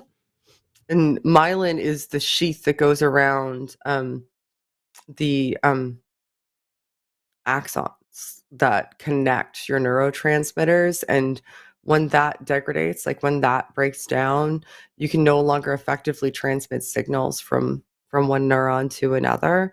And as it progresses deeper and deeper into the brain, people kind of default to more baser instincts. And as they default to more baser instincts, they're more prone to being reactive without rationality to fight or flight responses from an emotional perspective. So I hate to say this, but it is the truth, is that if your mom is becoming violent with people, the fact of the matter is that it's probably because she's feeling fear. I know that sucks. And I'm really, really, really sorry. I'm really sorry. But she is still your mother. She doesn't probably remember as much as you would want her to. But the fundamental part of us, the part of us that kind of is emotional, is the last aspect to go. And the way I look at it is, if that was something that were to happen to me, I would still want the people that I recognize and have emotions tied to be around me. And I know she's probably making that hard, especially if she can be dangerous. I'm really sorry. Like, there is no good answer for that, Kathleen. I'm really sorry.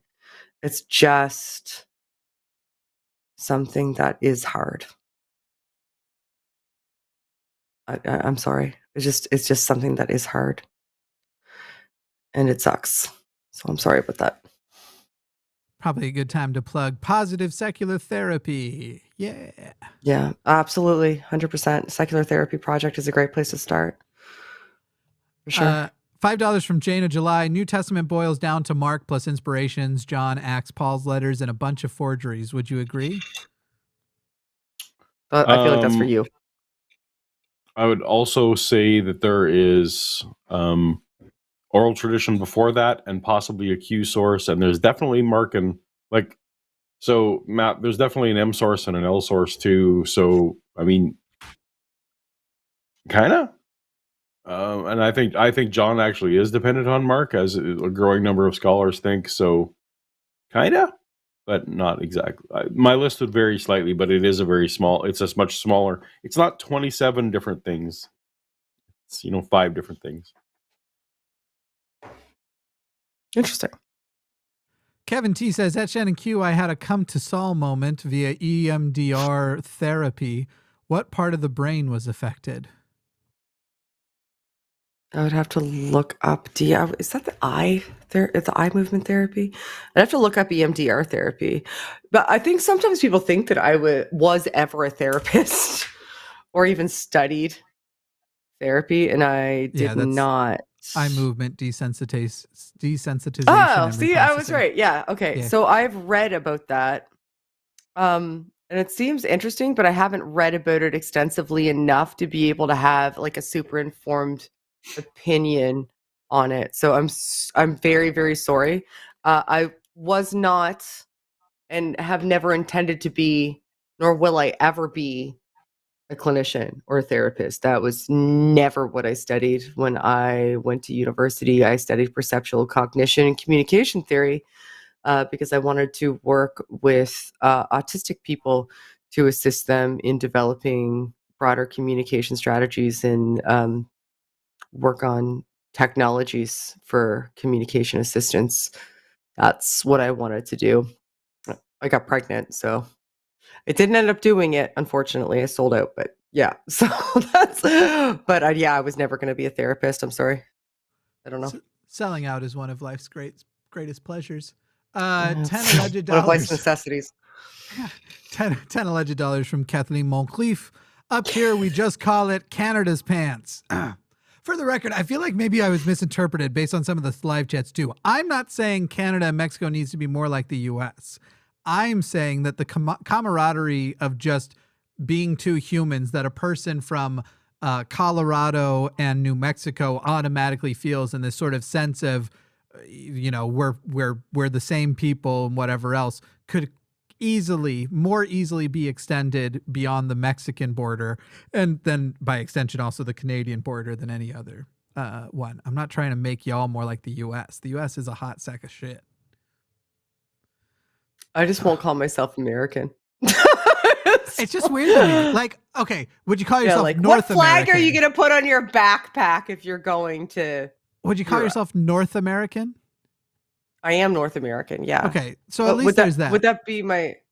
Yeah, of course. Like that's just like factual statement. But you also just said, what if I go to Europe? You didn't say which specific country within Europe. You just said the collection of the countries. And so yeah, exactly. North America is that same equivalent of Europe. We technically have the Americas. I don't think so. So Europe is obviously there's also the European Union, but Europe, the continent, which by the way only exists as a separate continent from Asia because of racism, but we'll just call it its own continent, is a collection of several countries. And you're saying that the Americas or North America or South America is different than Europe as a container of countries. Yeah, because I think of a lot of North Americans' identity, if they're not from the USA, is derived from opposition. Not necessarily opposition, but a desire to express separateness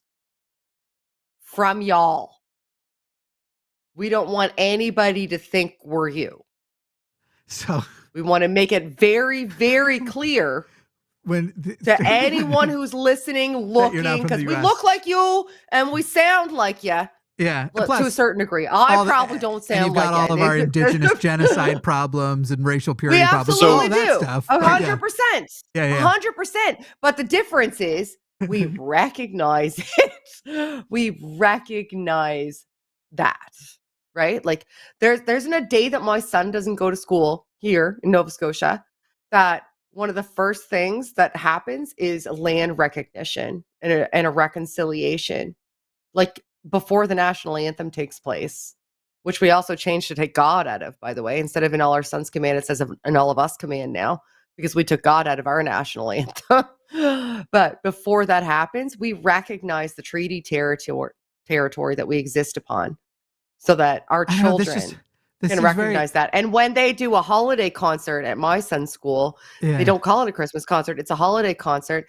And at least 2 of the songs that they sing are in the local Mi'kmaq language, because they want to make sure that the school is preserving the language of the indigenous culture. So I understand that we have the same problems, but we approach them in a different fashion. Are we doing it the best way possible? No. Could we do it better? Yes. Are you doing it even close to the way we are? Not a fucking chance. Well, okay. So not to argue Canada versus America, but it does seem very interesting to me that oftentimes when you have these sorts of, we'll call them polite debates amongst friends, we're going to have, not even Toronto, things like Quebec and... fuck Toronto. See, exactly. See, you actually just kind of made my point. So if I just represent America with how great a state Colorado is, I beat most of Canada. But if you just represent with how great a place Quebec is, or where, we just ignore, like, I don't know, the Rob Fords. We're That's a talking little general bit, culture. I feel that it's an arbitrary patriotic standard, and I find patriotism gross in general. I'm just like, So if I may if I may illustrate differently, Jimmy. Sure. I feel like we can't be North American in the same way. You can't just say, well, let's just talk about Asia as a blanket. Because it's not like, hey, Jimmy, I'm going to fly you to somewhere in Asia. I'm not going to tell you where. You pack for that. Like, Asia is just too disparate. We're definitely talking about quite a different thing here, though, because I'm talking about, and there you could actually say that there would be places in Asia that could afford to view other Asians as one people and stop hating other Asians. So, like the hatred between certain Asian countries is pretty rough, and could also afford the same. But Russia and Taiwan aren't ever gonna like. I just think you don't even just. But yeah, there's and I don't even hate worse Americans. than that. You're making it seem like I hate Americans. I don't. You're my friend. You're American. I wake up to an I hate you text every day, Shannon. You're so full of shit, you fucking liar. Like, I'm not going to call you out on that. Go fuck yourself. But I think that there are differences in not just the culture, but the perception that are valuable and should be analyzed. Destroy borders, and also, become one people. That's all I'm saying. And yeah, okay, and become American. That's what you're saying. No, It's just an arbitrary standard. I'm fine with a new word for it. If the word America is so tainted, I'm not proud of being an American. This is the weird thing, is I feel like somebody thinks I'm trying to defend some United States patriotism. I actually find, like, and I'm not saying this as a character flaw or trying to say I think you're the Illuminati and you want the one world government. I get it. I think you are more patriotic as a Canadian by a lot than I am patriotic as an American. I find patriotism 100%. In most cases real gross. It like gives me. So you just called me gross? I find if you are patriotic, I'd say I find you that just gross. said I find you. Super patriotic compared to me. Patriotism is gross. I know that I have qualities that you don't love. And if you have a quality that I don't love, it's patriotism. Oh my God. I think patriotism's pretty gross. Especially in such recently taken lands. It's pretty hard to be proud to be in any country on this side of the hemisphere as a white person. That's the thing I agree with. Like, we don't disagree on that. Yeah. We don't disagree on that. But there's nothing about that you and I would disagree on. I would say that the reason why I don't associate you with what I'm actually saying, like, would make a gross person, is I don't see you as like a MAGA Republican putting all of your country's flags out and stuff. I think that your patriotism is probably hyper local. It's not even patriotism. It's community. You love where you live, the people you have, and the values you share. And I think that if you moved to, let's say, Alberta, or not even Alberta, like Saskatchewan or fucking Manitoba, that you might have a different experience, and you might summarize that by saying, wow, Canada's a sack of shit. But right now, you say Canada's pretty great because of your local experience. If you had to hang out with Rob Ford every day, if we brought him back to life, I think you might be like, I don't know, I'm not for this. No, because I don't think that I would see him as representative of the entirety of the Canadian spirit. So what should we see as, but you don't feel that you over summarize? Think of all the people you love from the United States, and yet you still feel very negatively about the United States. You don't think that you too quickly summarize America with the people you hate as opposed to the people you love? It's not the people I hate. It's the... Oh, I hate the people. No, I don't hate any of the people. I do. It's the public propaganda. I think, like, it's the way that you guys utilize media and politics, and it's starting to permeate here, and that pisses me off. And we're ruining the way Europe that too. Yeah, like the way that you guys utilize media and politics as this sort of like pseudo entertainment propaganda without recognizing that it's slowly starting to degrade your society. Yeah, and like tear away that of everything that should be valuable to everybody. Like, you've turned politics and news into entertainment. I agree with you. I would agree effectively.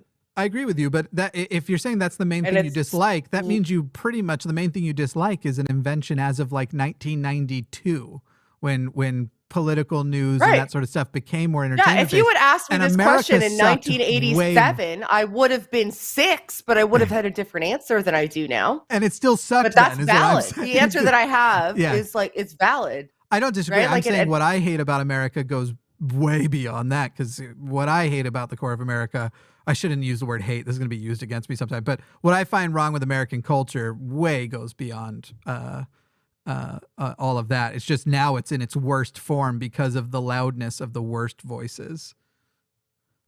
Yeah, like I don't. Yeah, we're mostly agreeing. I think that's it. Like I'm not like woo, Canada can do no wrong. Yeah, patriotism, Canada. I like Canada more than the US. I love being Canadian. Yeah. I love being Canadian, and you are right. Like I love being Nova Scotian. Like that there's a culture that matters to me. Yeah. And I think that that's valuable. There's a culture that matters to me here that is unique, that I think deserves to be retained. Yeah. And that can be true, and it can simultaneously be true that I recognize that there's aspects of my culture that in the past and even currently should be better and are detrimental to other people, and that we need to work on that. But one of the beautiful things is that I'm surrounded by other people, for the most part, that agree with that and are doing what we can to figure out how to move forward with that. And that's why I love it here. Now, if you call that patriotism, if you think that I should just be like, well, why isn't everything that like fuck my culture, right? Like, but I just told you I don't call that unique about this. I just told you that I think you said it was gross. I just told you after the gross thing with patriotism, I said that the thing that I think is different about what you're expressing is that it's actually not as much about your country as it is about your local thing. And that was what I was saying was distinctly different. Like, look, if I became a Canadian, I would, because I was probably fleeing the US, and because I like Canada more than I like the US, there's no version of me in the future that ever says the phrase, especially in a capitalist country, I'm proud to be a Canadian. I wouldn't, it couldn't come across my lips in anything besides sarcastic. And I don't think that I could do that with most countries with patriotism. And I'm not even just saying the white ones. Nationalism is a problem across the world. And the line between patriotism and nationalism is way too fuzzy for me to spend time in either camp. I'm like, that just ain't me. I see somebody in the chat talking about Acadian culture with capitals, and yes, absolutely. Like, no, for real. Like, that's a part of the maritime culture. Like, if you're from Louisiana, for example, and you hear the word Cajun is just a derivation of a pronunciation of Acadian, because the Acadians were expelled by the English from Nova Scotia. They're French Canadians, so they weren't Canadians then, but they were the French people that were settled in Nova Scotia, and they were expelled and they were sent to Louisiana, and now they're known as Cajuns. And there's still a huge Acadian culture here. They have their own flag. Like, that should be celebrated. Like, that's the type of history that we need to retain. Like, people that have in the past been, anyway, I'm going to go take a moment. I got you in a whole like half-hour debate. It was bad. It's fair. It's fair and it's valid. But also, like, I'm not going to be sad about being proud about who I am and where I'm from. I'm not suggesting you should. I'm not.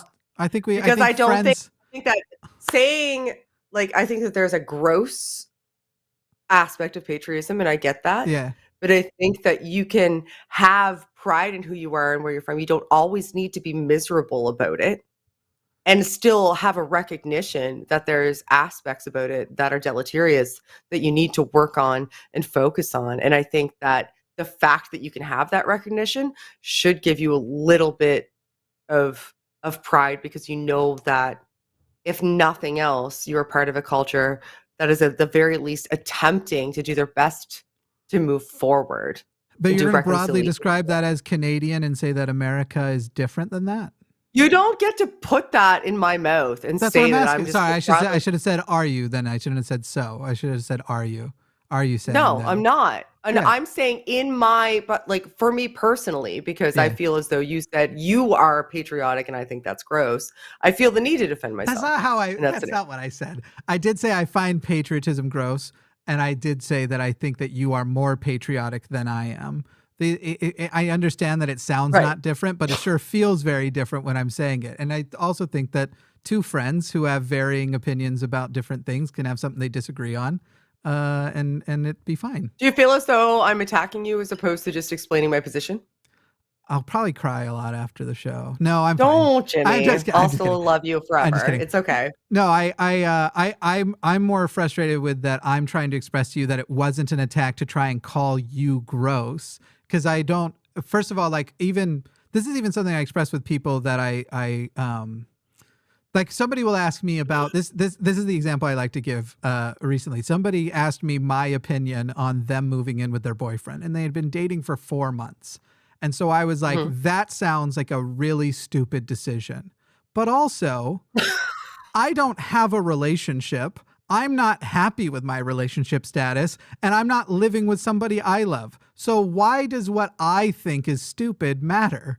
Like, that's what I feel. That's what it seems like would be my consideration. But for all I know, the secret to happiness in loving and finding love in your life is to make stupid decisions. And the reason why I'm not is because I'm overthinking everything. So I have a very distinct difference in, just because I feel like something's gross, to me, that's my reaction to hearing somebody talk about how proud they are of their country, doesn't mean that it is gross. And if you have a happier time in your world, I'm not saying I have the right way. And so it's trying to express that kind of thing where it's like, so what if I think it's gross, or if I think you're wrong?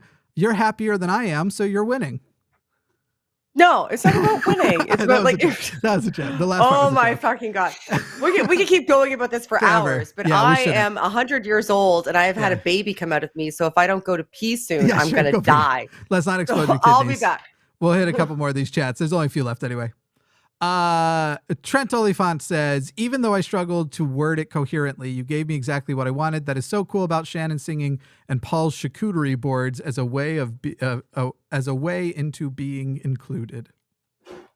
I really like making charcuterie boards, so I was excited to hear that you like charcuteries. Yay. Yeah. We'll talk. Hell yeah. Marty Capdevilla Giavoto says, you can just call me Marty. I said after reading the whole name. That's the problem with the order of these chats, but I know that for the future now. This one is for Shannon, so now we do got to wait for Shannon to get back, because all three of them have some amount of Shannon included. I almost want to to be a troublemaker, just go, so Paul, are you proud to be a Canadian? But it would have just been to be silly. A silly goose. I'm not going to get involved with that at all. You're like, no. I lived in America for quite a while, and I feel like I understand both perspectives more than yeah. So also, fun fact, I was in California when Arnold Schwarzenegger was governor. So that was neat. That's when he came up with his term girly men. As though that wasn't just so sexist. And then he went to the RNC and defended it. And if these Democrats are going to come and not defend our country, then I will call them girly men. No, but girly men came from Hans and Franz, which was much earlier. I don't know. I just remember it being on the political stage from around the time that he was speaking at the girly RNC. men came from Dana Carvey and I forget what the other actor's name was, Kevin Nealon, doing impressions of Arnold. Yeah. And then Arnold took back their impression. Like Arnold leaned into what Saturday Night Live was doing to make fun of him and took that girly man phrase from them. So it's all big convoluted. Sure. What let's say tomorrow you know America declares war on Canada and you have to flee to a different country. And there I've done it. I've just called America something other than the US. But anyway, America declares war on Canada. You got to flee as a refugee and every country says they'll take you. Which one would you go to? Oh boy.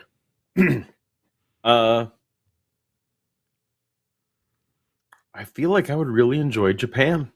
Yeah, that's high up on my list. It's now that Jacinda is quitting, New Zealand was definitely like the top of my list ever since they had an ex-Mormon for prime minister. That's right up my alley. But now it's probably South Korea now that she's going to be gone. I also love my time in Australia. I could totally live in Australia as well. Yeah, even though you have to do so much to survive. We were just saying if America declared war on Canada tomorrow and every country was willing to take you as a refugee, where would you go? If every country was willing to take me as a refugee. Yeah. You can go anywhere. I think Paul said Japan or Australia. I said South Korea, or definitely not North Korea. Definitely not North Korea. I would love if the border ever comes down to go up and document North Korea before it sort of gets changed too much. But that would be cool. A cool experience. Do I have to take into account sociopolitical climate, or can I just look at history? It's literally this world, except for Donald Trump is apparently president again, because that's the only viable way we're declaring war on Canada. I'd probably go to Japan because taking my son there would be the best because he loves that culture, and I would be exposed to an entirely different culture, and that I would probably choose Japan if it was because I was interested, like it crosses my interests. Yeah, I would probably go to England because I love English history. I just find it fascinating. Just weird, guilty pleasure. I find British history interesting, fascinating. Cool. Eddie Dean. Oh, sorry. Actually, I need to read the last one. We were waiting for you because the last three are all in some way talking to you. No, you're good. I'm the one who's kept you so late and decided to start a debate about patriotism for no reason. Elliot says for €20, Shannon, from a psychological standpoint, is sexuality tied to a potential partner's gender identity? Because I've always considered my own sexuality tied to specific physical characteristics. Hi from Ireland. I would say that it can be. Certainly. Like everybody has their own different proclivities, and that's okay. It depends on the type of attraction you have. So I think there's multiple vectors. So one vector is attraction, like from an emotional standpoint. So from that aspect, I would be what you would call sapiosexual. So I'm attracted to intellect, dialogue, those sorts of things. Being able to like expand a knowledge base and learn from somebody and feel as though I'm intellectually stimulated is exceptionally important to me from an attraction metric, from like a social and emotional standpoint. From a sexual standpoint, it doesn't matter to me. Like I just don't have any interest that overrides another interest. Like it's just I don't have a preference one way or another when it comes to genitalia. Is it okay to have a preference when it comes to genitalia? Sure. Is it possible that you could have a preference when it comes to genitalia and it could be overridden because when you look at those vectors, the emotional aspect overrides it? Sure. I don't think it's as simple as I like penis or I like vagina. And I think that looking at it that way is kind of silly, because I think that you can find your way to different proclivities and maybe surprise yourself. And if you don't, then so be it. Like that's between you and your partner or potential partner. I really want to introduce Elliot to a number of very gay men I know. I'm talking, they're gay. They're real gay who love titties. Mm-hmm. This sort of. So many gay guys. I know. I have known many gay men in my life that have literally been like, "Can I just rest my head on them?" Like, that's inappropriate. No, no, you can't. Oh man. And then John Kennel says, I'm playing the Aboot drinking game and I'm sloshed. Oh, I'm so sorry. It's Paul's fault, is the way I look at it. Sounds like. I'm going to do one last poll while you two wrap up. Is Paul coming back? Do I really say a boot? I have no idea. I don't even know what happened to him. Sometimes you get. He didn't. He didn't do the courtesy of me of saying I just really have to quickly run to the bathroom. He just frigged off. Sometimes you will get in a very, especially when you get like heated, you'll get very Canadian. Your Canadian accent will amplify, and I think your about can become a bit aboutish. It'd be a bit like, well, I don't know what you're talking about. Not that bad. I exaggerated, but it's that's because I actively and conscientiously control my accent. Yeah. Like if I just speak normally, then a lot of people won't understand me because I don't enunciate the way that most people do. Paul lives with me all day to day, so he's used to hearing my accent more than other people are because I just speak. I actually still do control it around him a little bit though, because sometimes he doesn't understand what the hell I'm saying. Like when I'm like, we're gonna go run the roads this weekend. He wouldn't he knows now. He's getting there. Apparently I missed this one. Corey Springer says, Shannon, I have MS, and most of the scarring is in my right optic nerve and left occipital lobe. Would love to hear you talk about how these areas work together. I believe that's a big cause of my nonstop anxiety. Am I wrong? If it was on your optic nerve and your right and your optic nerve and your left occipital lobe, that would mean that your left visual field would probably be an issue. Actually, let me check for a second. So right visual field, left optic nerve. So it would be your left visual field, yeah, because right optic nerve and then left lobe. So your left visual field would be an issue. It wouldn't necessarily have anything to do with anxiety in the occipital lobe, certainly not in the optic nerve. The cause of anxiety could be surrounding feelings about vision loss, because you would lose a portion of your visual field. But your vision is processed bilaterally or contralaterally. So whatever's on your right visual field is processed in your left hemisphere. Whatever's in your left visual field is processed in your right hemisphere, for example.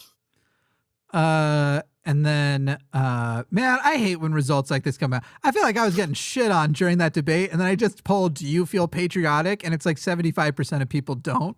I was like, where the fuck were you guys when everyone was saying?